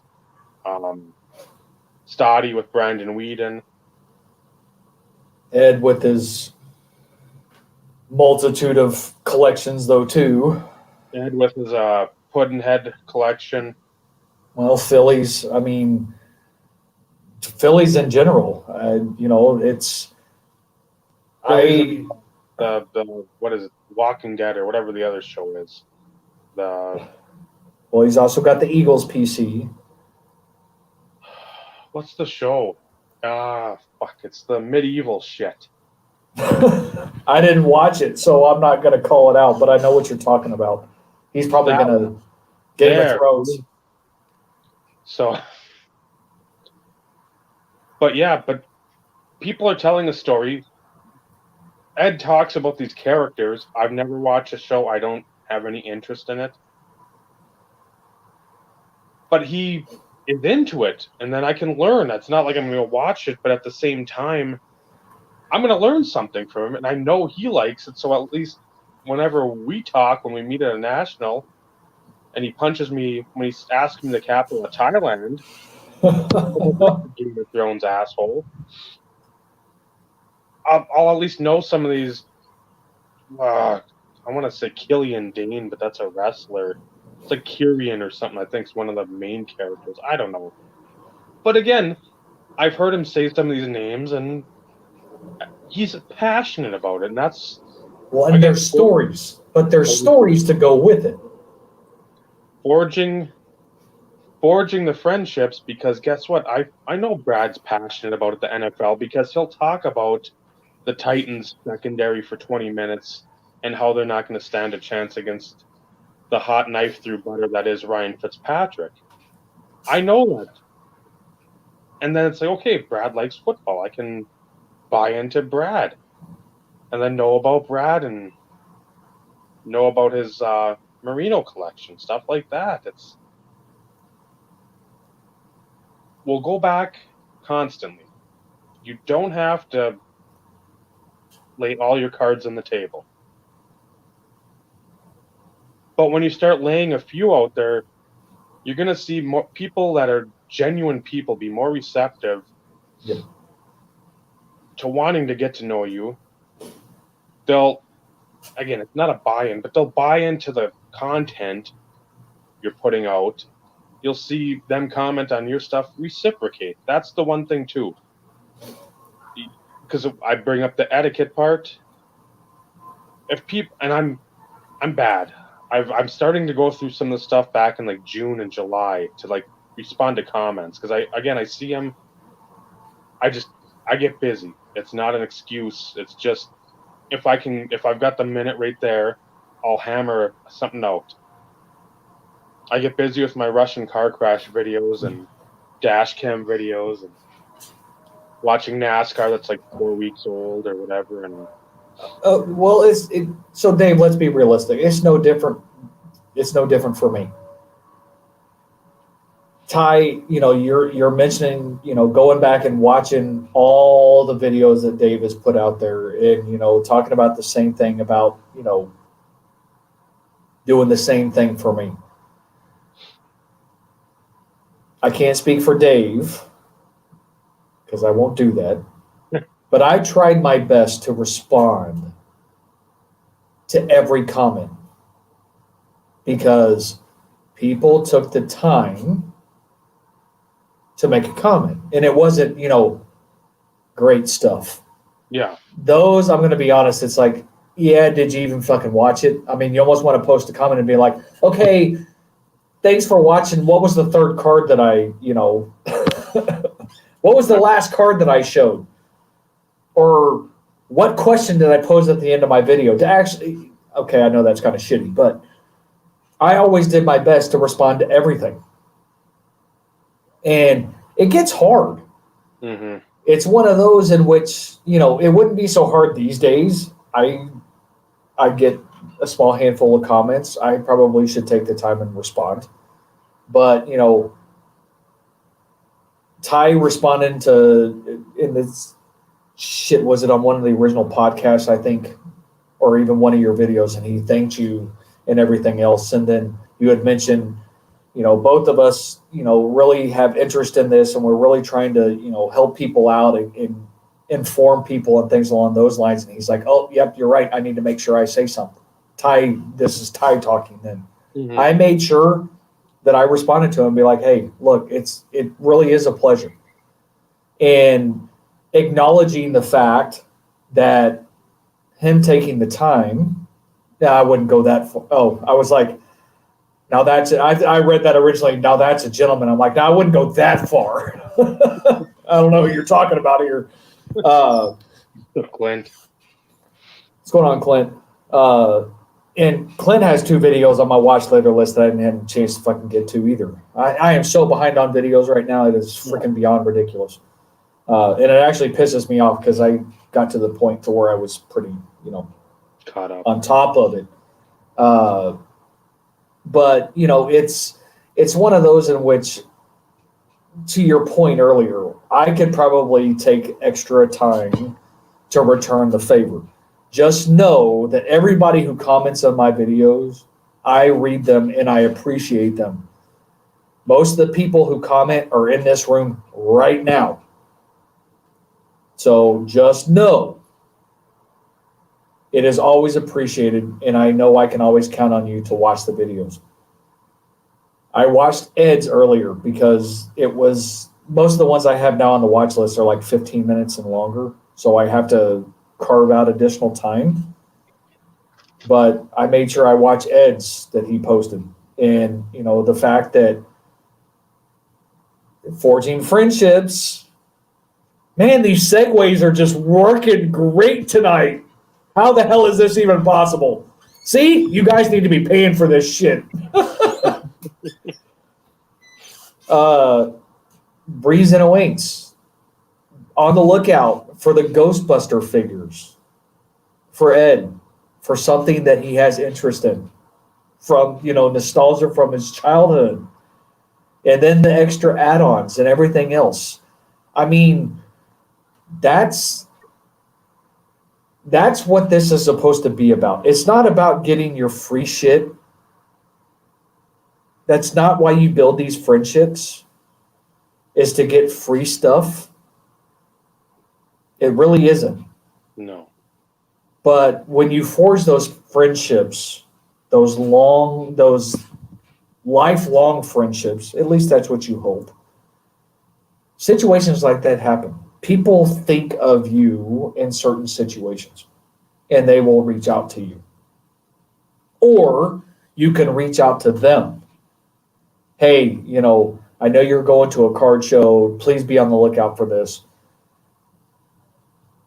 Doesn't mean that they're going to go to every freaking table looking for a card. That's not what you're asking. But they're still going to put forth an effort to go look for something. You can't do that with random people. It's all about people that you build that friendship and that camaraderie with, to allow those opportunities to transpire.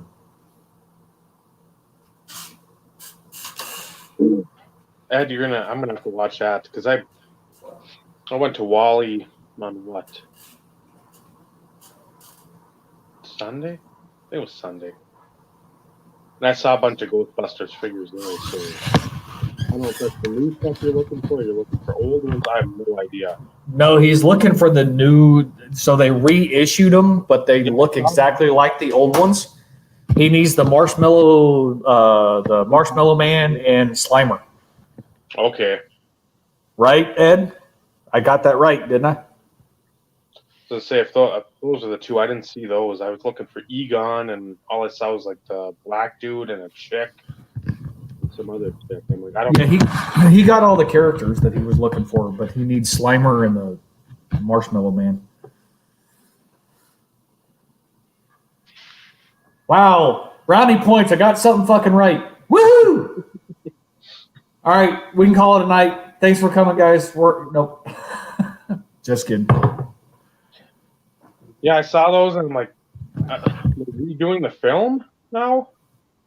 Or have they redone the film?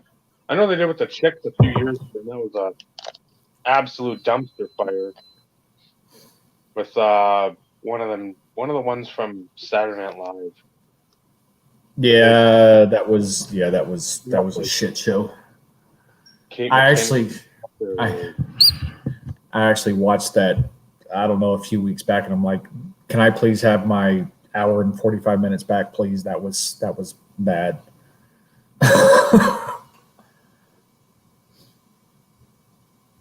Oh, just a retro release? Okay. Because I've seen like the He-Man figures out now too, like littered in the Walmarts. Don't talk about He-Man. That's still a sore subject in my life. Just saying. Of all the things, so we were talking about toys earlier and talking about Mask. And I think I still have all my Rambo stuff too. Go figure.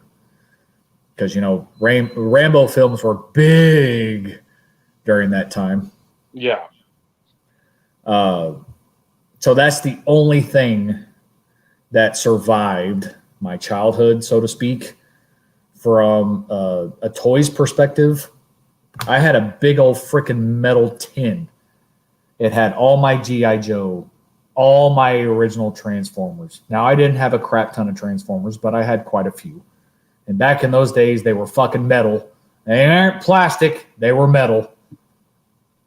And I had He-Man running out my ass. And my mother had a coworker. So, mind you, I was 13, 14, 15. I was starting to get into my... Oh, I loved the shit out of it. 14, 15, 16. Shit, I don't remember how old I was. But my mom had a coworker who had a young boy, and They didn't have a shit ton of money type situation. And she was like, would you oppose donating them to, this? And I was like,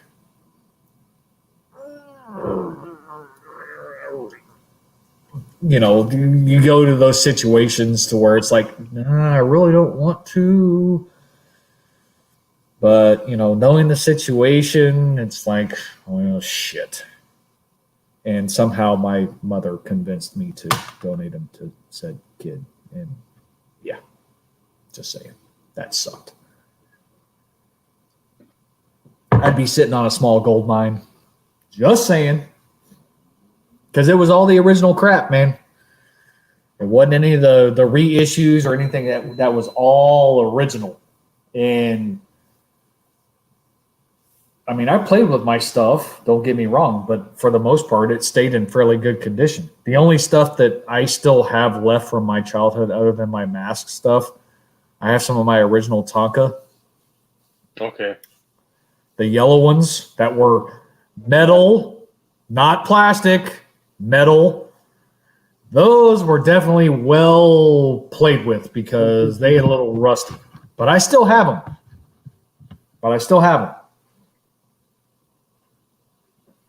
Yeah, that's. So, I still haven't went down that rabbit hole completely. I mean, I've said before, I've looked up the mask toys and to look up the fucking base or whatever it was. I'm like, oh no. And then there's a semi, and then there's like some other. I had almost all of them. I'm telling you, Dave. And I'm not. I looked them up, and I'm just like, oh. Before. All I want, if I get stuff, is I just want the original driver with the original vehicle with their original helmet. Which I got. I'd love boxes, but they're not going to do me any good because I'm going to be a 40-year-old guy and I'm going to be playing Mask. So when I find them, and I know they're still in my garage, and I mean this, do not go deal with shit on eBay. I'm being serious. We can work something out because I would rather them go to somebody who I know can appreciate them. I don't appreciate them anymore. Yes, they're from my childhood. But at the same time, it's clogging up my fucking garage. And I would rather them go to somebody who I know and truly would appreciate them for what they are. And we could sit there and go on a live stream and, as I find certain ones or whatnot, you can make the decision. Here's the condition. This one's missing this.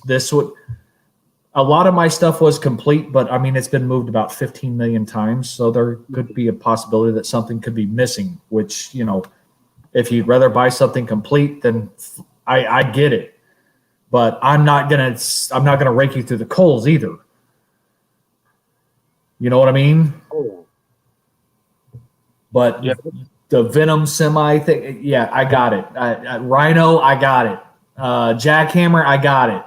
I got the base. It's missing a few small parts, but I got it. I'm telling you. That's where I've looked up before. Well, I've looked up masks several times, but I don't know, 6 months, a year ago, I looked up Micro Machines. That was another one I had a shit ton of. Yeah, I don't know what the hell happened to mine either because I had a crap ton of them too. I had the little, it was like the old, like a steelworker's lunch pail that folded into like a cityscape. Yep. I had that, and every time I think about it, I'm like, fuck, where did all this shit go? Because I'd be the 40-year-old playing with that stuff because it's fun. Those toys were so much fun. You didn't have to have a phone. You didn't have to have a Nintendo Atari. You didn't have to have the internet. You didn't have to have other people because you're a nation. I'm just like toys, cars, and a cityscape. And yeah, the GI Joes I had some Ninja Turtles. I had some of those. He-Man. My brother, I think, had more of those. I had, I think, the GoBots and then Transformers.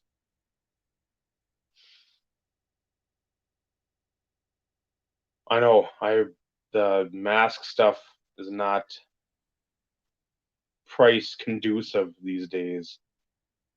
Or at least I got the last time I looked, it was I was like, wow, that's gonna be shitty. If later is like $30, it's just a Jeep, the boat that comes out, and I got an orange helmet.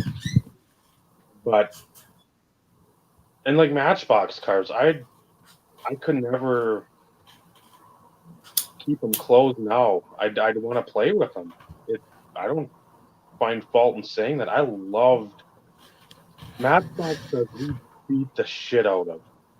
Oh yeah. We that just I mean, I'd purposely, if they were getting old, I'd somehow break a wheel off. So you'd have the junkyard or have like a race car in a crash or something. So it's actual. You'd have like the tow truck that had the actual swinging thing. You hook it up. So it was real life. Yeah, I, that's more than a couple hundred. That's a well, it depends. It if depends. you've got the box, it's a five, six, $700 thing. At least the last time I checked, and I mean that was again years ago. But Because I can't. like for me, mine's not fully, like I'm missing like the gas hoses. I Okay, mean, some of the small shit. I never had the box either because that one of my friends at the time actually gave it to me. okay. So that's the only way I got it. Um, there was something else I was trying to think of, and hopefully a lot of us in here are around all the same age. Um, so they were cars that took batteries that had engines that you could put in the car, had different type of tires, had a track, everything else. I want to say they were like called afterburners or some shit like that. But I'll have to do a deeper dive and see if I can't figure it out. But they used to have competitions on TV for these cars. And they had rollers on the side that you could add to make sure that they would like stay in the freaking track and all sorts of crap. But they had rubber tires, foam tires, uh, chrome rims. It just they ended up basically stopped producing them, so to speak. So at the time I actually got into them, all the shit at Toys R Us was on clearance. So I got like in my this is I got lucky one time with my mom. She was in one of those moods. It was like 70% off or some shit. So I got the track and I got like 6 or 7 different cars, multiple upgraded engines, multiple upgraded rails. It just, but I would set that freaking track up and try and figure out ways to make my car consistently go faster by tweaking the motor. Hmm. Hero Quest. I don't remember. I Again, if I saw them, that might jog the memory. But off the top of my head, fuck, I can't remember. And again, that was the era that would everything was advertised. Yep. If they had a game, they had an old game, they had a new game. They were re-releasing a game. I mean, it didn't matter. They were constantly. I mean, every toy that you could think of. Had them both, Ty. Had them both. So I'll give you a game story, Bob. This will have to go back a few years. Original PlayStation. I don't remember how long it had been out, but I had a Sega Genesis with a 32X expansion and I had a Game Gear, and PlayStation had come out. I wanted a PlayStation, all because of Resident Evil. That was the only reason why I wanted it. That and Road Rash. So, Funko Land, that's the precursor to GameStop, folks. If anybody remembers Funko Land. Remember. I took my shit in to trade it in, right? All my games, everything. I got more money for Dune on Sega than I did for the system. And that's because most people didn't buy it. I got like $42 or $45 as a trade-in for that freaking game. It was crazy. So some of those older games and stuff that don't have a whole lot of popularity, I can definitely understand where that value comes into play.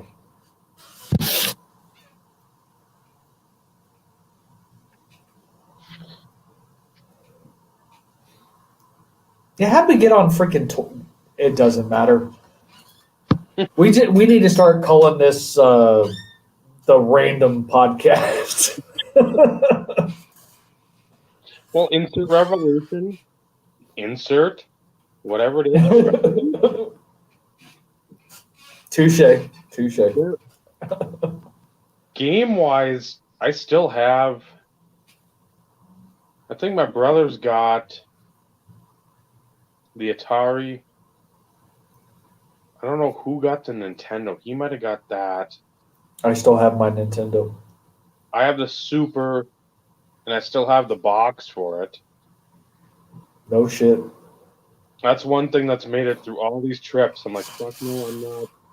That thing was so cool to look at. That was, I'd say, one of the best birthday presents ever, because it was just, you got, mine had the it was right when it came out.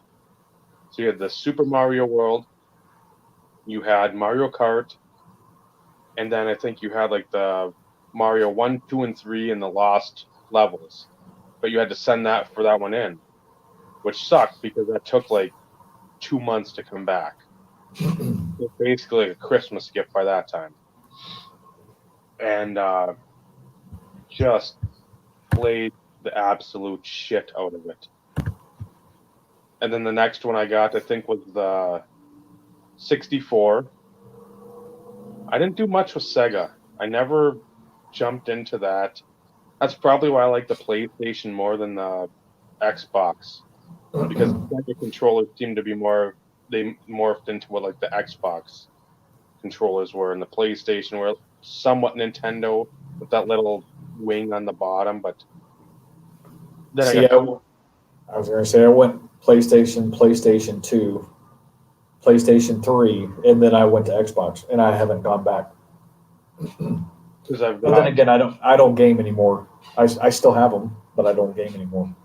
I've got PS2 when I bought that when it first came out, and that was spendy as fuck. Yes, it was. And then I traded in all my shit to get my PS2. see, we had, I think the GameStop was down Duluth, but again, I just didn't go there because there's so many of those what I call gaming nerds that are just always littered in there. It'd be like, I don't know if I could equate it to the card people. It'd be like probably the investing people now being in a brick and mortar talking about like, well, this Acuna PSA 10, it's got a 32% rise in the last 60 days. And I see it going up another 14%. Like, just shut up and enjoy the fucking card. So you never went to a midnight release then, I'm guessing? I got stuff like the day after, Vice City and San Andreas. I got those right away. Madden was another one. I think I got right away, and I think everything else. The funnest game I had for PS2 was the not Tony Hawk. What was it? SSX Tricky. Oh, I love that game. Holy balls! That was fun. The soundtrack plus the tricks after you just started mashing and showing the controller to do whatever, and then so fun. And again, it's a snowboarding game with unrealistic jumps and rails and whatever other shit. Oh, just a blast. But you could play it for hours and not give a shit. I did that. I bought that. It must have been a year or two after it came out. It was like $10. I'm like, oh, I like the song, like Run DMC. So I'm like, I like snowboarding up here or whatever. That's fun, whatever. But yeah, then it took about a year to like, I better probably open it up and see how this game is. Oh fuck, that and Vice City. That's all I played. I get the cheat code to go across the bay on like the race car, and so then I go to the other side. If you didn't do all the missions, you couldn't go over there.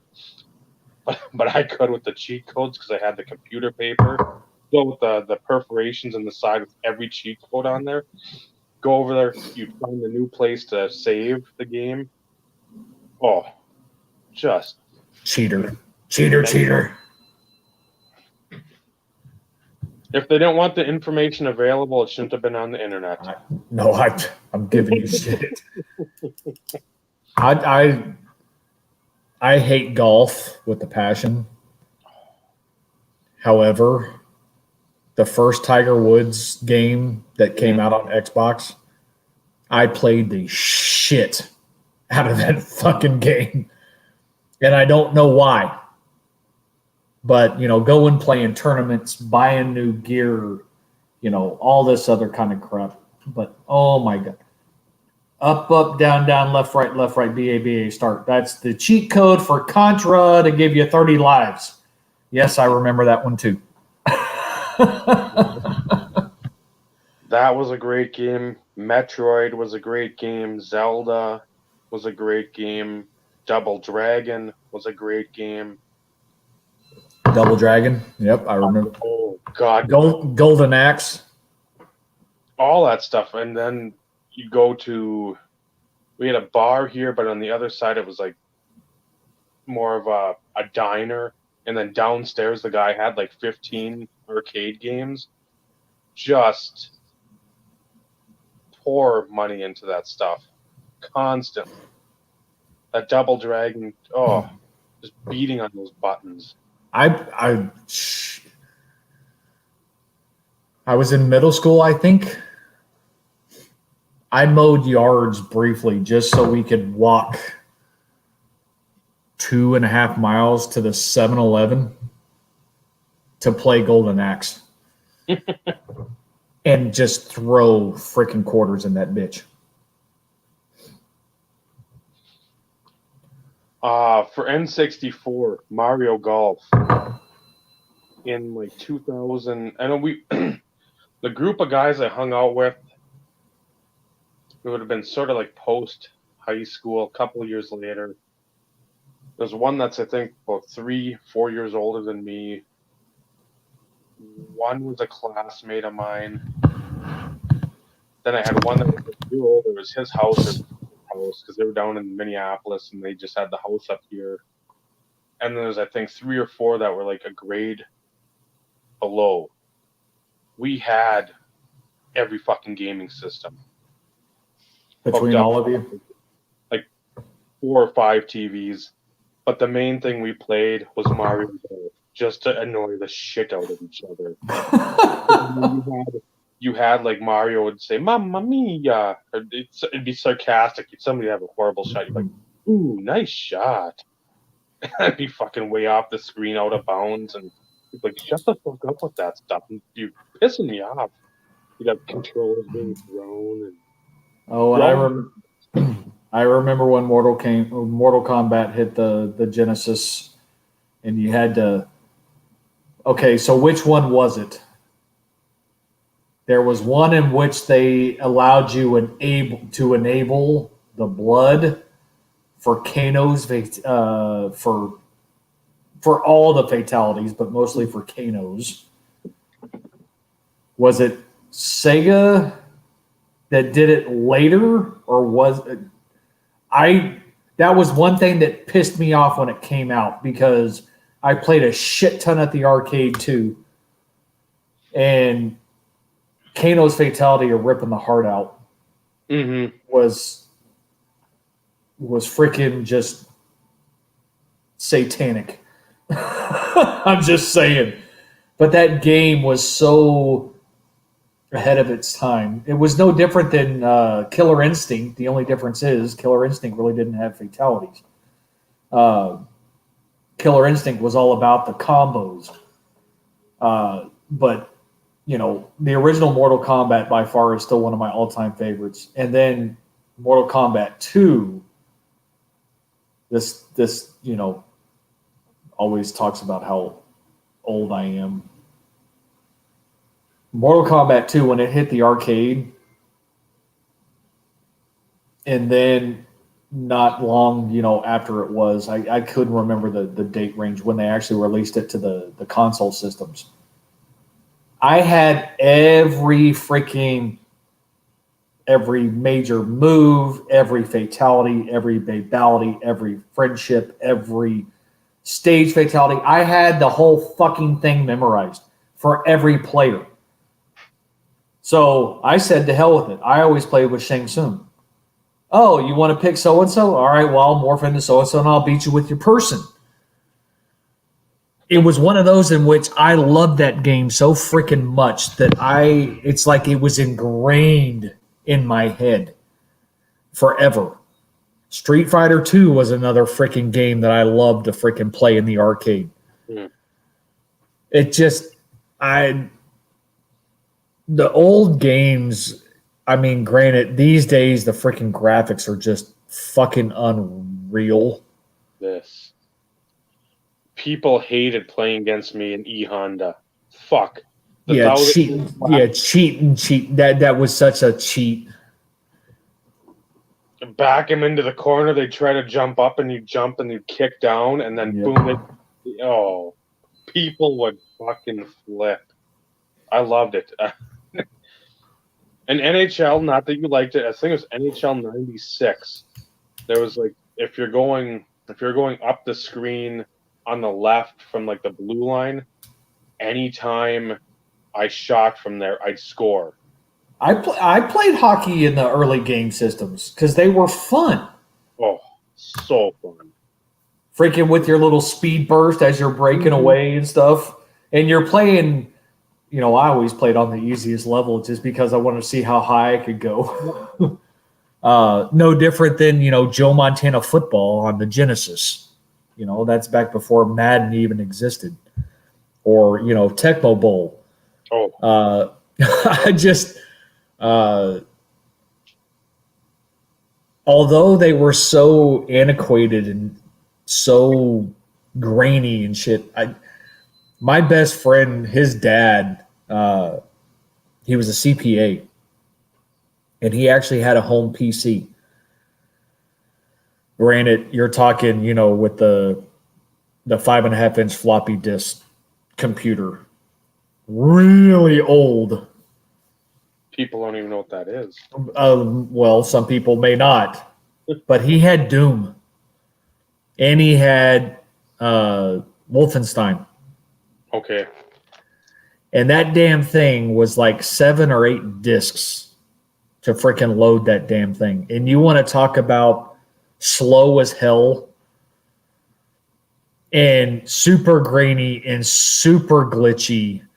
But man, we would sit there and play the shit out of that because holy crap, this is the fucking coolest thing ever. Because it was a step up from, Nintendo, but it was still pretty damn bad. Yeah, for Super, I loved Griffey Baseball, the first one. That one was I remember that, Vinny. Those were the freaking coolest fucking thing when they started doing the ones that you could actually sit in, or even like, I don't want to say Excite Bike, but some of the motorcycle games, you're actually on the bike and you're freaking doing this. the Pizza Hut here had one where it was like not Excite Bike, but it was like you go the sweeping curve, and it was either like the ocean was the backdrop, or your desert, or you're going through like a valley or a mountain. I that was anything where you actually, instead of joysticks and buttons, or you actually had to do something, or you could participate like it felt like you were there. Yep. That was the best. But yeah, the Griffey baseball was insane. We again, for the shitty day out in the summertime, guess what? There's about 8 of us playing that game from probably 10 in the morning till about 6 at night.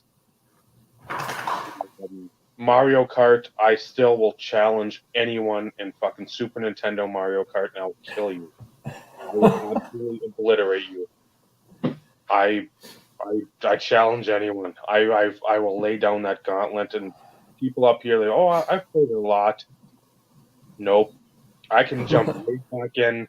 Give me one round to get my bearings back, because again, it's not like I'm playing all the time, but oh fuck. I just either with Koopa or Toad. Those are the two, because they have the most control. I mean, Donkey Kong and Bowser, the quicker, the speedier, but you can't control them if you stop. And then if you stop, it takes forever and a day to get them going again. But I played the shit out of Mario Kart.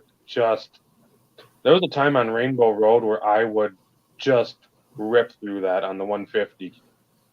Now I tried that again with the retro thing I got, and Not the same. that seemed to go away. that skill was lost over the years. But I mean, I'd hit a few things and be like, "Oh, here it goes," and boom, go off, or one of them stupid boulders with electricity would hit me and I'd spin out. But everything else, I was like, "This is fun. It just brings you back, and you don't have to go through 70 levels, pick up 40 hidden things, kill 20 enemies, 2 bosses, a mega boss. Those are fun games, but sometimes you just want to fucking play a game and not really think about it." Yep. Just race or play golf or play baseball or and that's for me early on. There was no online gaming for all of us. I mean, it was you were sitting in a freaking room with your buddies or your friends or whatever, and playing 2-player. I mean, that's the max you could play, depending on what game you were playing. And when they started doing multiplayer and everything else, I had my brother-in-law, I had his boss and a few of his friends and stuff. And I mean, we used to play all the freaking time. Midnight release for Call of Duty. Just saying, we were in line for midnight release. We would take a week off from work, dude. And this is no bullshit. We would take the week off because it would release on like a Tuesday or some shit. So we'd work Monday, go to the midnight release. We'd all try and race fucking home. Mind you, my brother-in-law and I would wait at the store that we had it reserved at. I lived a hell of a lot closer, so I knew I was going to beat him home. But his boss, who lived in Houston at the time, we didn't know how close his GameStop was. So it was always a competition. Okay, who the hell is going to get on first to freaking check it out and make the first phone call, be like, "Oh shit, dude, you're not going to." And we take a week off and we played and played and played and played and played because, it was just one of the things in which we did. Call me crazy. That's fine. We did it for, I think, 3 releases. And it got to the point to where our group expanded to where we had 6 or 7 guys that we would normally play with. And then it got to the point to where everybody stopped playing. So it was like, why am I spending for my Xbox Live, $60 a year? Why am I buying games that nobody's freaking playing? So it got to the point to where I have my 360 and my what's the other one? Xbox One. Thank you. It's like I can't even fucking remember what it's called. Sitting over here collecting dust. And I have my original Xbox. They're all collecting dust. What a waste. That's where I bought the what? What's it been? 4 years ago, I think. Before I went down to, again, the Forging Friendships thing. Going down to Monticello, meeting up with Ryan and Neil, Tyson, all sort of an RBI crew group. Josh, BB Express from, I think he was on blog a little, but he's more on YouTube. I think who else? Micah, Descendant was there.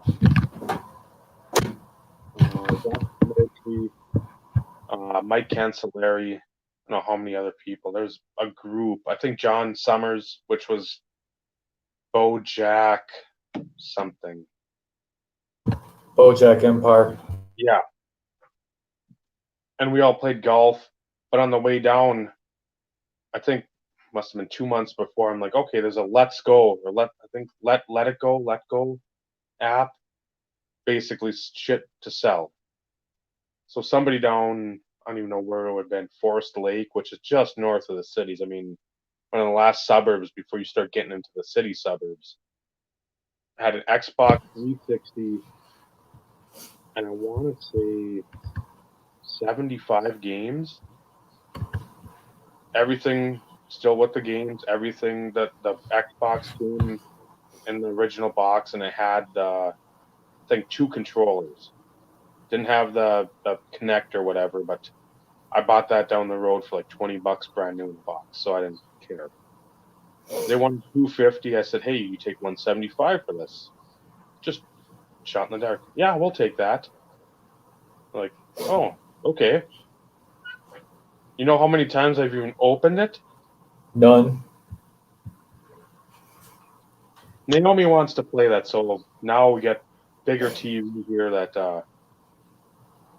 I'll have to find. I think it's in the cabinet back there somewhere, but I don't even know what the fuck games they have. That's the thing. I don't even know. And I know I bought stuff along the line because I'm like, I don't think there was a golf game in there. I don't know if there was a hockey game in there.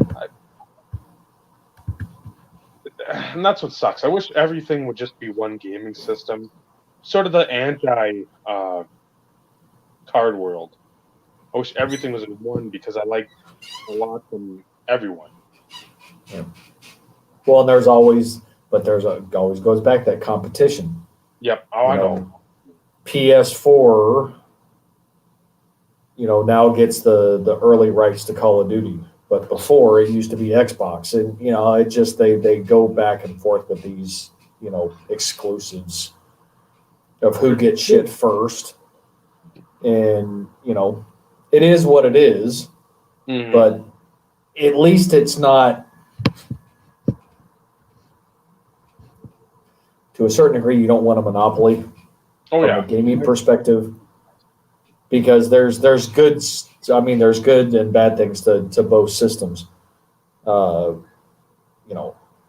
at the same time, it's from a football perspective, it's a monopoly. There is no competition. You're kind of stuck with what you got.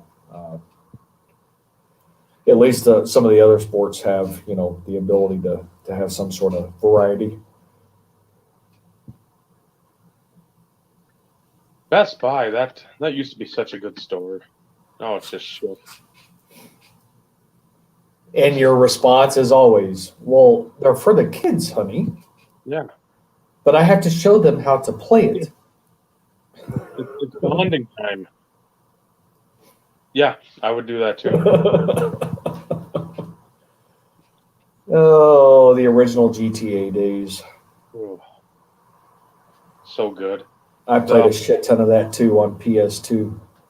On the original PlayStation, my brother for Christmas got, this will be one, and I bought, I think, Black on PS2, but Twisted Metal. I never played that. Oh, fuck. That game,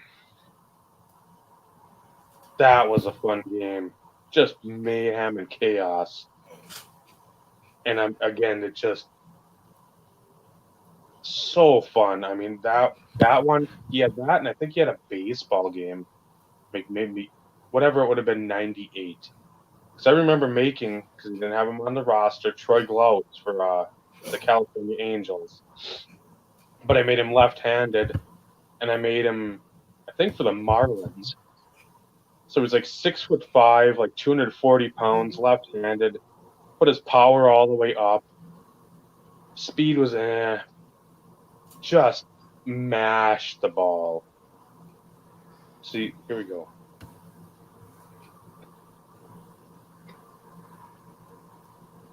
That never. Oh god! And then the laugh, that just the like cackle, that evil cackle in the background. I know the game, but I never played it. Yeah. So I mean, I always knew about it. It was one of those in which I never played it. So because I didn't want to speak out of line and bring up the clown car because that's the first thing that came to mind. And then I was like, is that the one? You know, like the ice cream truck. That, oh god, that's just so much fun. And the Twisted Metal Black was fun too. But again, when you stayed basically to form, but there's stuff you changed that it wasn't as fun, I'd say. Because Also, again, no, go. Sorry. it just, I don't know, when you had more options for like weapons, I didn't need you for that. For me, I didn't need 50 weapon choices. I just wanted a few. And then just running into people and fucking tearing shit up. That's all I wanted to do. And have like the cool little background music, like you're just driving around. Especially when you get down to like just you and whoever else is playing or the computer. Because it's basically, here's all the cars, there's like 8 cars, and it's like basically a demolition derby, last man standing. So, I don't know, I liked it. But the Twisted Metal Black, thankfully, I think I got that for like $20. But again, it's still a fun game. I think you're making it that much better, and that much more. So I wanna highlight Ty's comment. My mother told me I did not filter y'all. So that sparked something in my head. So for me growing up, there was no such thing as parental advisory, explicit lyrics, or extreme, NC-17 violence type of shit in my house. If I wanted a tape, yes, I said tape, or if I wanted a game and it was rated, above where it should be, it didn't matter. And the reason why that sparked in my head is because, there were a few times in which my wife and I would get shit from parents when they would find out, that my stepson was playing, Gears of War or Call of Duty or Grand Theft, all these adult type rated games. Mm-hmm. Mortal Kombat, anything along those lines. And it's like sitting there thinking, well, don't you think that has a negative impact? Do they, are they going to automatically think that it's okay that, to kill people and all this other kind of stuff? When you die, you don't regenerate and all that. And I'm thinking, okay, wait a minute.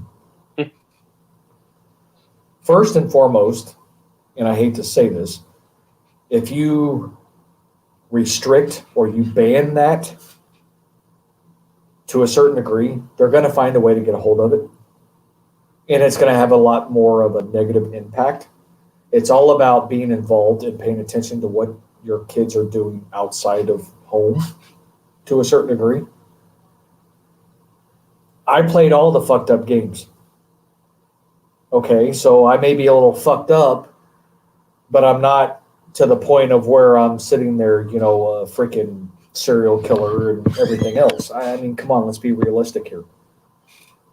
Common sense plays a lot into that, but it's more than just allowing, it's more than just them playing the game, so to speak. It's all about upbringing and, instilling certain morals, values, and everything else.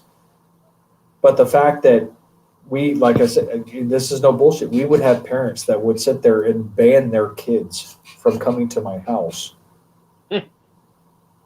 because, we allowed him to play those games. And it's like,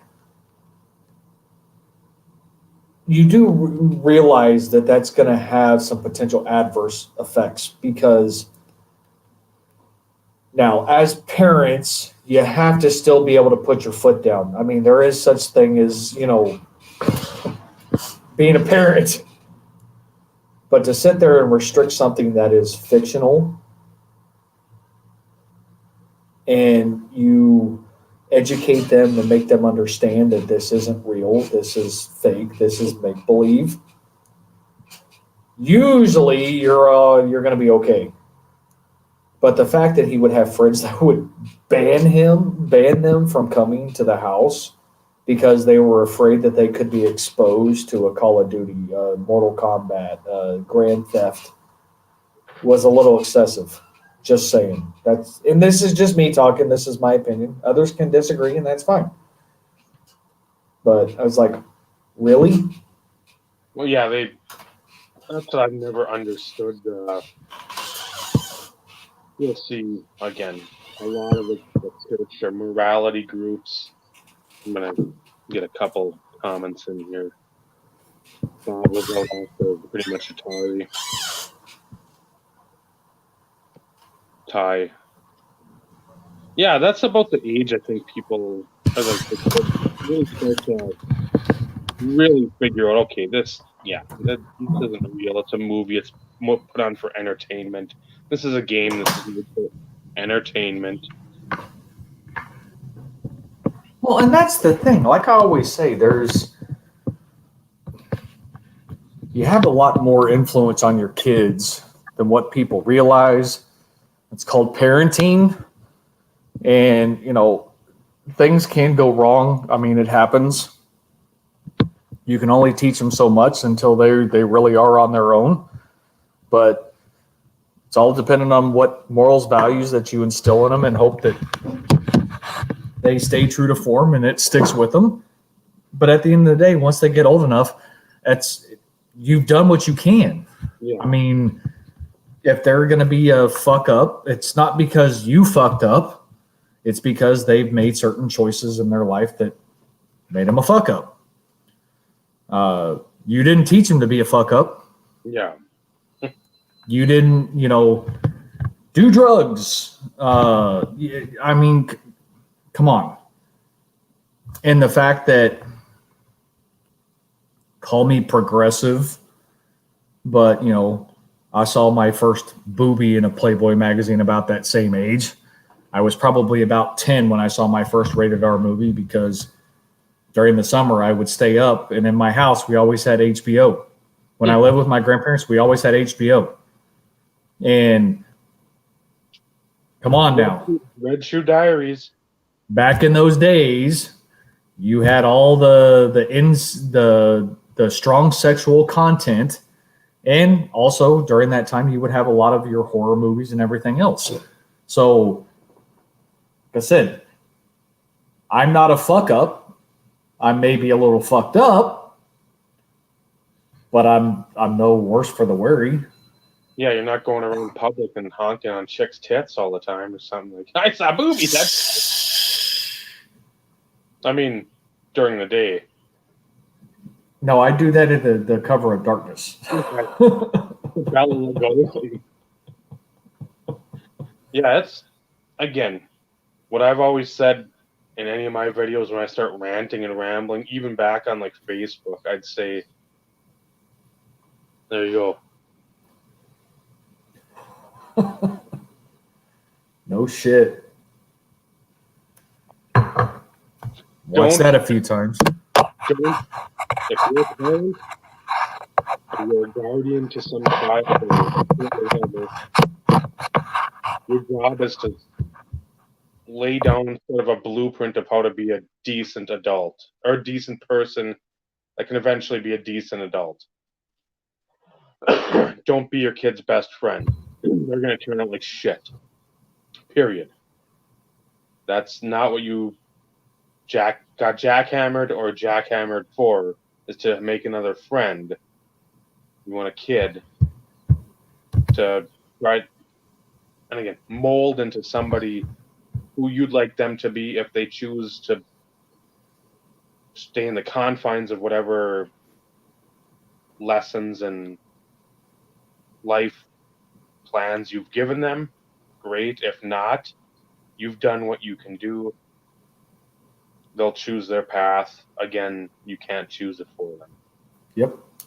And But it yeah. boils down to decisions. It's life decisions. And let's be realistic. We as adults have made some shitty life decisions. I mean, that's why they're called life decisions. Life is never easy, and you make a decision in which you think is the best at that point in time, given the situation. Could go one way, it could go the other. Mm-hmm. On the flip side, you're put yourself in a situation to where you need to make a choice, and it's not always the best choice. Burglarizing a house at 13 years old. Okay, not burglarizing, vandalizing. Let's get it right. Set of friends. Oh, well, yeah. Come on. We've all made stupid decisions. We've all broken the law. Some of us may not have been caught, but it's still breaking the law. We've all done it. Whether it be intentional or not is a different topic of conversation. But we're humans. We're going to make mistakes. We're going to make piss poor choices, piss poor decisions. But the whole objective of life is to learn from those and not repeat. If you consistently repeat, then there's a problem. And I don't think there's anybody here who would disagree with that assessment either.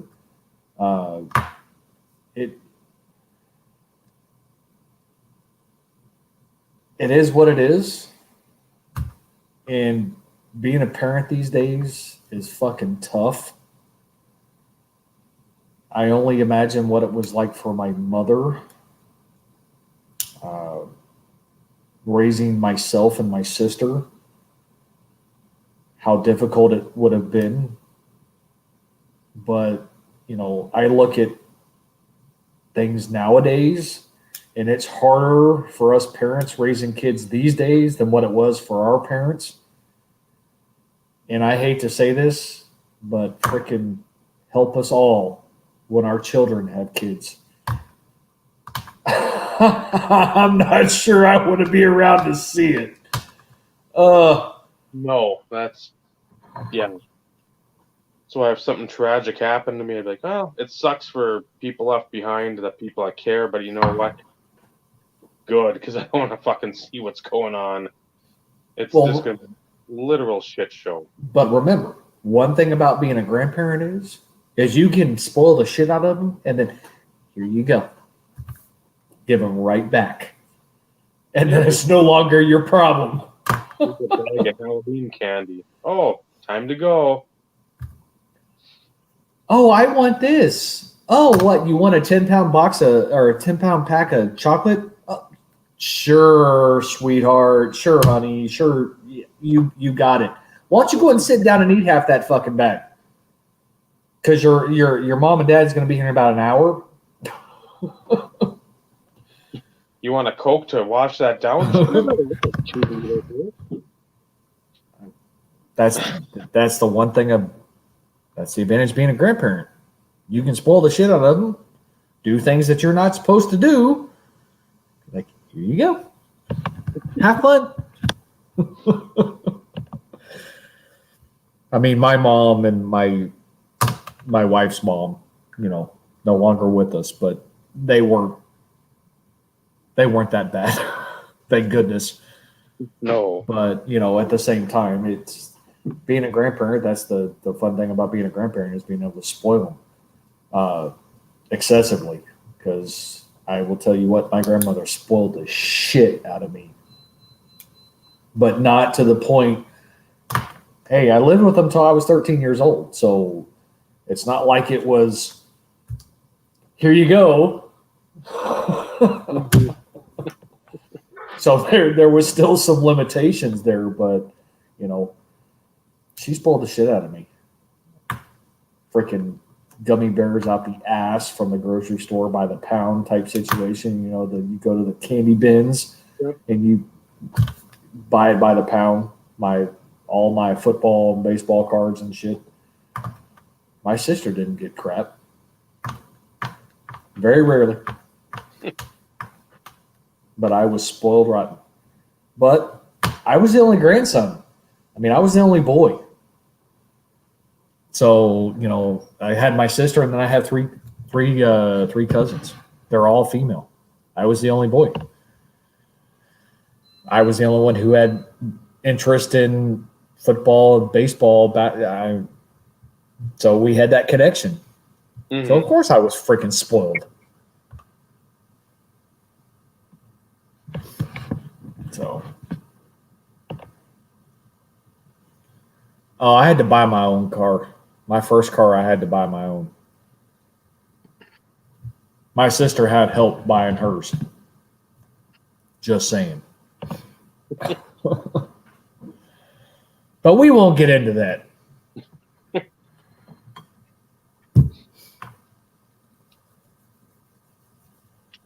So anything else that you can think of, Dave? Anybody else have any topics, questions? Because we're coming up on the 3-hour mark. We are trying to do our best to try and keep it right around there. I'd say back to like the friendship stuff. If you're not putting it on video, I took a picture, like the screen grab or the thumbnail or whatever it is. It was from, I think, Ryan, RBI Crew, one of his trade nights. And that's one of the first people I'd ever heard of having trade nights. I mean, yeah, you go to your brick and mortar and, hey, there's Jimmy over there and there's Kurt over there, whoever. And yeah, we'll talk shop or whatever and we'll maybe trade. But there's never any gathering other than a card show to go to. It's like, okay, June 12th, there's a card show at the Deck in Duluth. I'll go to it. There wasn't, hey, Collectors Connection down there has a trade night like 2 weeks prior to that. From 4 to 10, there'll be beverages, there'll be like snacks or whatever. Bring your box of cards, let's trade, talk shop, whatever. So I think, and again, I could be completely wrong, but he was one of the first to do that. And that's, I think, because of him building the friendships with us at the time and everybody else that supported him along the way. He knows how much of people and actually seeing each other face to face, trying to build camaraderie and whatever that way. You can go through that. I like that because, again, I've been to a couple down there in St. Louis, and again, I'm 12 hours away. Yeah, I'm 10. I'm 10 myself, and I'm something that I want to go to. I mean, it's I can go as far as even saying it's on the bucket list. But, at the same time, it's one of those in which I want to make sure that I get the most bang for my buck, mm-hmm. and wanting to ensure that, it would be one that you were going to, and Smitty would go to Michael would go to. Joey No, and Jones, and to get to one, I think he's going to that card show this upcoming weekend with Scotty Tradition Scott, because he's just like, I was supposed to be at that game last night, the Packers game. So that's a huge part of this, where I think because of him, there's a card collector too. I think that's another Ryan. He's got a shop in Columbus. He does a lot of that stuff. He sets up the big trade night experience at the National. He'll get like whatever the biggest hotel ballroom or whatever it would be called, rents that out, he has all the companies and the card companies, gift bags, shit like that, and geared more towards the younger set there, which is good. You got to keep kids in the hobby because Yep. they're old. But that's a huge thing that I credit those guys with doing, and just keep on pumping it up, where you're involving people. Just, it's like a basically speed dating at a card level. And like the first show I went down there to Ryan's for like the pre-national or whatever it was, I basically just talked with Smitty, Michael, Luke, Drunk Trojan, and Neil and Tyson. Basically the whole time. That's all I did. That's all I wanted to do. I bought some stuff from Ryan. I made, I think, one other trade, and that was it. I didn't really care because I wanted to see my friends. Yep. You were there to actually have those face-to-face conversations. Yeah. I mean, that was no different. The first time I went down to Houston to the TriStar show to meet up with Ryan and Neil, and I drove down to Austin, met up with Scott. Mm-hmm. I mean, yeah, we had talked a bit. We had texted back and forth. We were pretty good friends from all.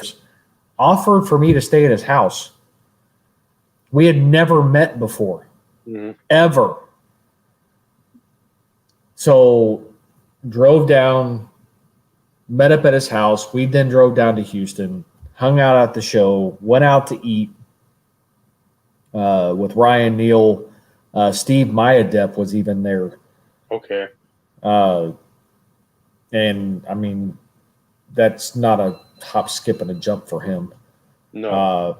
Accordion Jacob was there, and some of Ryan's other card guys that he would set up at shows with early on. Went out to dinner, that type of shit. Had a blast hanging out, having conversations or whatever, and then drove back to Scott's house, and we went on blog. Opened a few boxes that we bought from the show. Great conversations. Drank a shit ton of beer, and it was like, fuck. By the time you look at the watch, it's like, holy crap. Okay, yeah, we time to shut it down. I mean, I had to drive home. Austin's 4 hours from me, but that'll always be a highlight from those early years of the YouTube and forging the friendships and building those friendships and everything else, because without that I would have never driven to Houston to go to a card show by myself type situation. It's always better when you have a companion when you're driving. I mean, anything over a few hours really sucks. I mean, I did it to Austin, but it's one of those in which it's still one of my all-time favorite memories. I have a calendar, one of the desk calendars.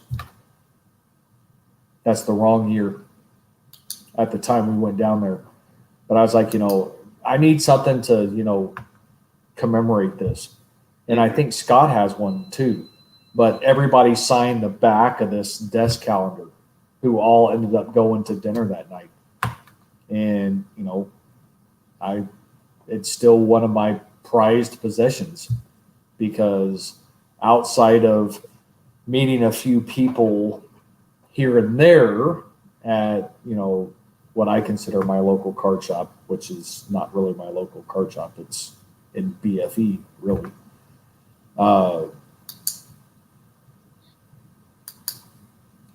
That was the most amount of people that I'd hung around with pertaining to the YouTube community, and it was a fucking blast. I mean, the conversations, the jokes, the cutting up, the kidding around, the having a few beers at dinner type situation. I mean, it was a freaking shit ton of fun, and that's. I want to be able to go to nationals. I mean, that's still something that's on my bucket list, but it's one of those in which I want to make sure I get the most bang for the buck. Mm-hmm. And the people that I want to finally meet are going to be able to go, or trying to find some sort of alternative way to be able to meet up with some of those people, because those situations, I still say they're on my bucket list. Something that I want to be able to do. Yeah, and Joey was hoping that Ryan was going to have something down there, I think, this month, but I don't know if Missouri, what they're doing for all the rules and regulations and whatnot, but I don't think it's going to come together, because he wanted me to go down there. He wanted Michael. He's trying to get Smitty, Luke, because him and Luke are good friends too, and it just wasn't going to work. But at the same time, those are easily the most memorable parts of. I've been to 3 nationals, 2 of those shows in St. Louis. And for the national, in 08 and 09, I didn't have any YouTube friends because I wasn't on YouTube. But I had people that I had known from the Beckett message boards and like the Beckett buy sell trade for 8, 9, 10 years. And that was the same thing. I'd talk to these guys on the phone, and the guy I stayed with in Leland, Illinois, and then we went over close to Rosemont to stay with. I had never met him either. And so I'm staying at your asshole point, Paula? his parents' house. And I'm like, never met him, ever. But we had seen how each other had acted over the years in the Beckett message boards, with just a train wreck of nonsense. So going there and meeting a few other people, but then in 09, when we went to Cleveland, that was a shit show of people, because we had like 10 people from a news site that had started because Beckett got stupid. They fucked everything up. And then so we all started a new site, Collector Planet. And there was, I don't know how many people there, like 10 of us in 2 rooms, and it was just chaos. And then in 11, my first one of current YouTube, I think Ryan in his shop has a big picture of all of us at his table.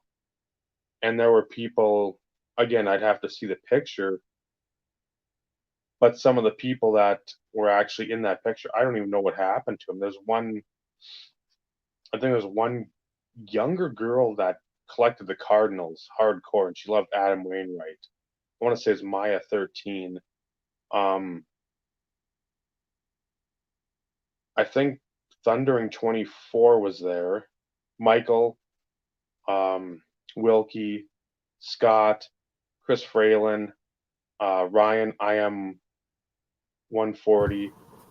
I mean, there was like 25, 30 people I came back outside, Paula. from YouTube, and that was 2011. And that was You know where. I made sure to take pictures of everyone there, because it's like a reunion. It's one of the highlights, because if you're really invested in this hobby and you're really invested in the people that you interact with or watch or do whatever with every day, those moments are going to matter. And that, again, that's 9 years ago. And that's still, I was so excited because, again, I was intermingling with YouTubers and then my trading card guys from 10 years past. So, or 12 years past. So it's just super fun to do that because you can, again, probably in the morning you won't feel like it, but at the time you're going to feel like a kid. It's like a Christmas morning feeling where you walk in the door, shit, there's Michael Phillips, there's John Smith, there's John Summers, there's Ryan, there's Neil, there's people you've known forever. And again, it's almost like the Cheers feeling. You go to the bar and it's like everybody knows your name.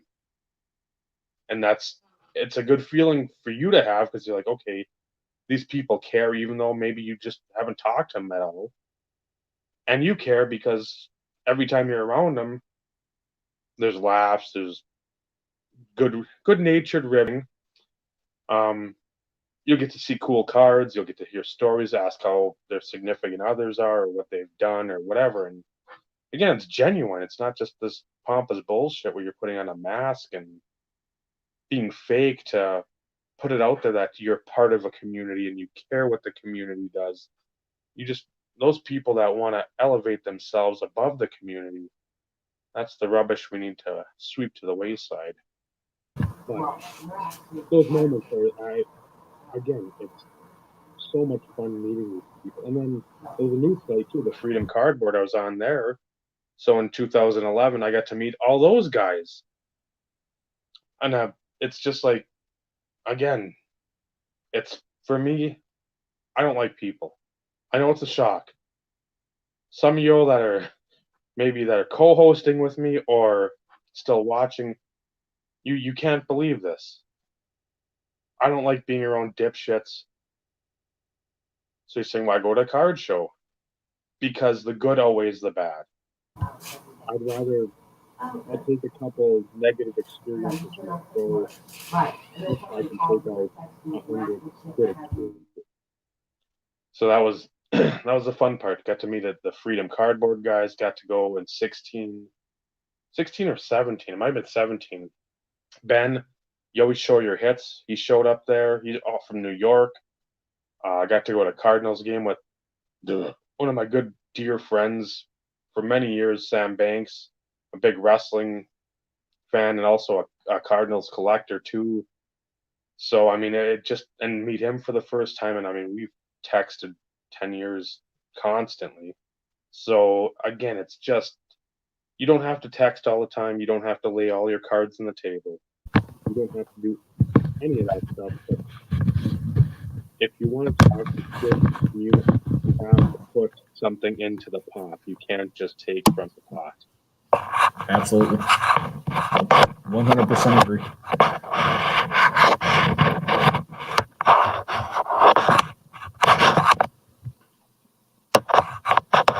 Son of a bitch. Where's the hole plugged in the damn laptop?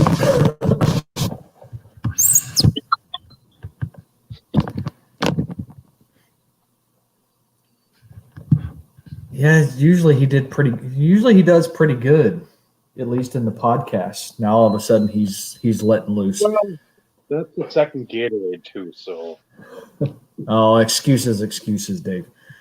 I've had more than one, but that was the first big one. I've tried to keep them on the download.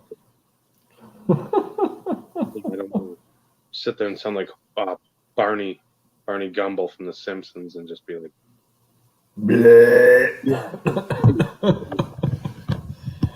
that would be my wife. She'd put him to shame. Just saying. My farts do. They put a lot of people to shame. Yeah, we're also going to see flirt videos on a podcast co-host. Some of those ones have over like 1,000 views. I don't know why. That's amazing. What's the fart video? Oh, really? I'll check sometimes. Like, what the hell's my most watched video? And it's usually, I think, one of the trading card ones from like 10 years ago, like for sale, trade, whatever. That one still pops up in my feed from time to time. Don't know why. There's nothing in there worth a shit. I have no clue. And then the demolition entrance from the wrestling a few years ago, and then some of those fart videos are like right at 1,000. I don't know why. Some people in their twisted own self. I don't know. The R-rated videos and movies didn't get to me. No. Before we go for the night, they'll show a couple cards.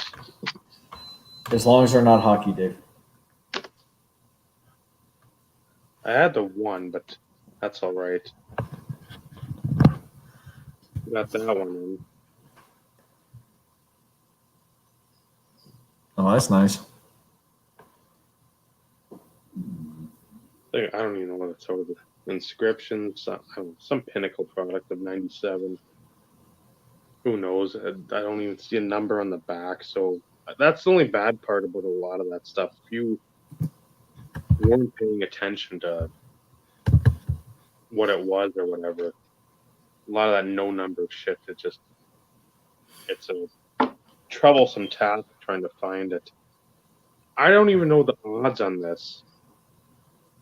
I just liked it. I'm I disappointed, Dave.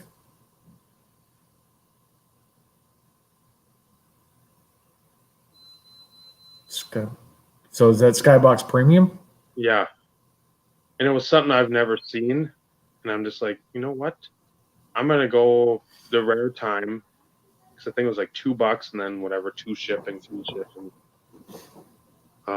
Superlatives out of, I think, 2,000. I just liked it. Yeah, I'd never seen that before. Well, that's the thing. I was like, what the hell is this? So I figured might as well jump on it. Then I'd look down the road to see. Well, whatever. And I like that foil again. It's I not. was going to say the foil is eye catching. I hate that this is off center, but I'll take this. They got this in one of the lots of inserts. Oh, good old SPX Force. So is that Marino, Aikman?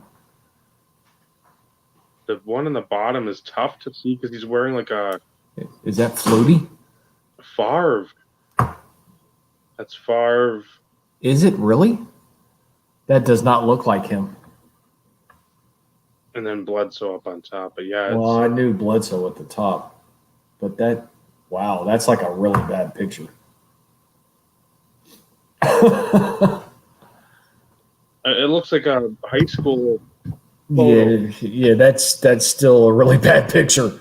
Everybody else is in their jersey. He's got like a dress shirt on. Like he went to Country West. Yeah, or he looks like a Garth Brooks like wannabe or something. I don't know. Yeah, I definitely, as you know, I definitely didn't pin that as. So that's the gold script. Yep. I think that was like under 10. Numbered 100. Still trying to find them superscripts. Yeah, I try to find anyone, even people I'm not even looking for, just to know how tough they are. I think this was, $5 ship somewhere in there. I hadn't seen that one either. The artist proof variation of the Starstruck 95 score. I hadn't seen the Starstruck for that matter. That's a cool looking card. That's why I always say I wish TD would have been drafted a year earlier. I think I showed this before, and I know you, Madonna Gold Refractor. I think that was under 15 shipped. Still one of my favorite stars.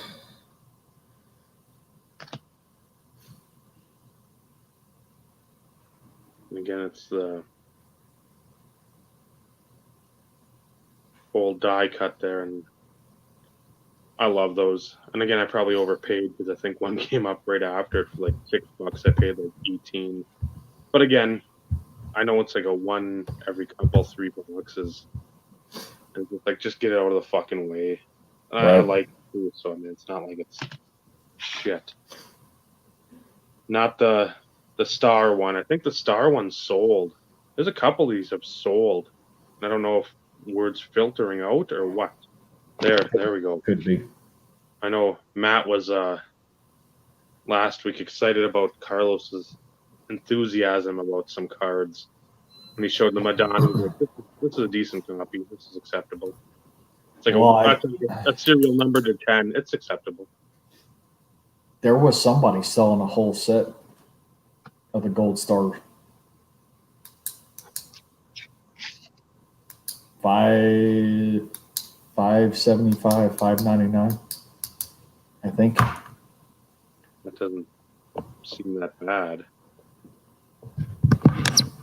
I don't know if it ever sold or not, but I came across it. I'll have to look that up. Let me see if I still have it on the watch list, and I'll send it over to you. These are tougher to find and run across just because, again, they're only the 25.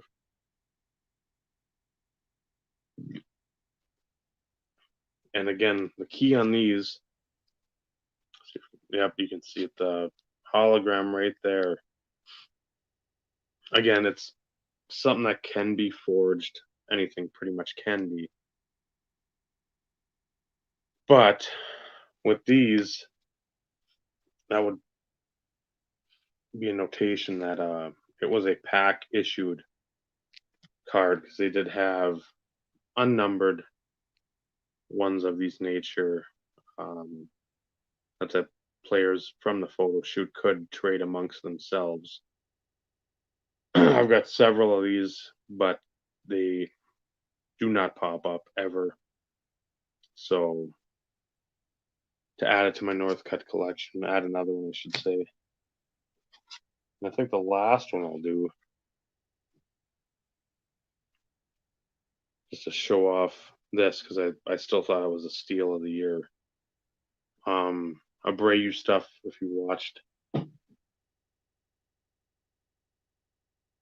That's insanely, I wouldn't say cheap, but yeah. I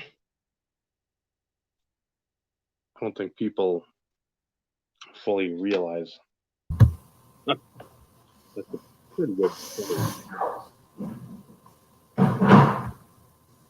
Shit, stay the hell out of there. Yeah, I stumbled across that some time ago. Oh, nice. Which I was, my max bid compared to what I paid for it was substantially under. That's nothing wrong with that. Totally certified. So, yeah, I don't know if it's because he's not in a Phillies uniform that the people that have been buying Abreu at stupid prices didn't jump in on it. Who cares? I put this on Instagram. I think I offered 125 for one earlier in the year. The guy counted at like 170, and I was like, no. No. And I think he's finally come down to like 100 or 100 flat buy it now. And I laughed. I'm hoping I get a message from him saying, "You want that?" Like, No. bought it for a quarter of that price. Just a few things that I had available with the move. So at some point there'll be a couple more videos. I've said it many a time, but I've got that stack of hockey I can go through too. That I showed off some of that last week, but yeah, go on my buying spree, and I wanted to space the stuff out and not just blow the load to show everybody right away. Nothing wrong with that either. And I've made it to October, which I never thought I would do. I thought I was going to show everything in September, and didn't. So Oh, see, you still got time. focus. Absolutely. Absolutely. I think that's good. I think we covered pretty much the friendship thing and talked about games and toys and Insert. insert here. Oh, man. I think we're good. Sounds good to me. So until next time, next week, same time, same place. Wrong way. I got it right the first time. I'm batting 500. So. Yeah, it's the opposite direction of what you think. So like on my screen, you were to the left of me, so left hand. If I go right hand, it goes the opposite direction. Still, I'm like, oh. maybe that'll become a thing that isn't always screwed up, but Who gives a shit? take 2, take 10. He's Steve. I'm Dave. We thank you for joining us.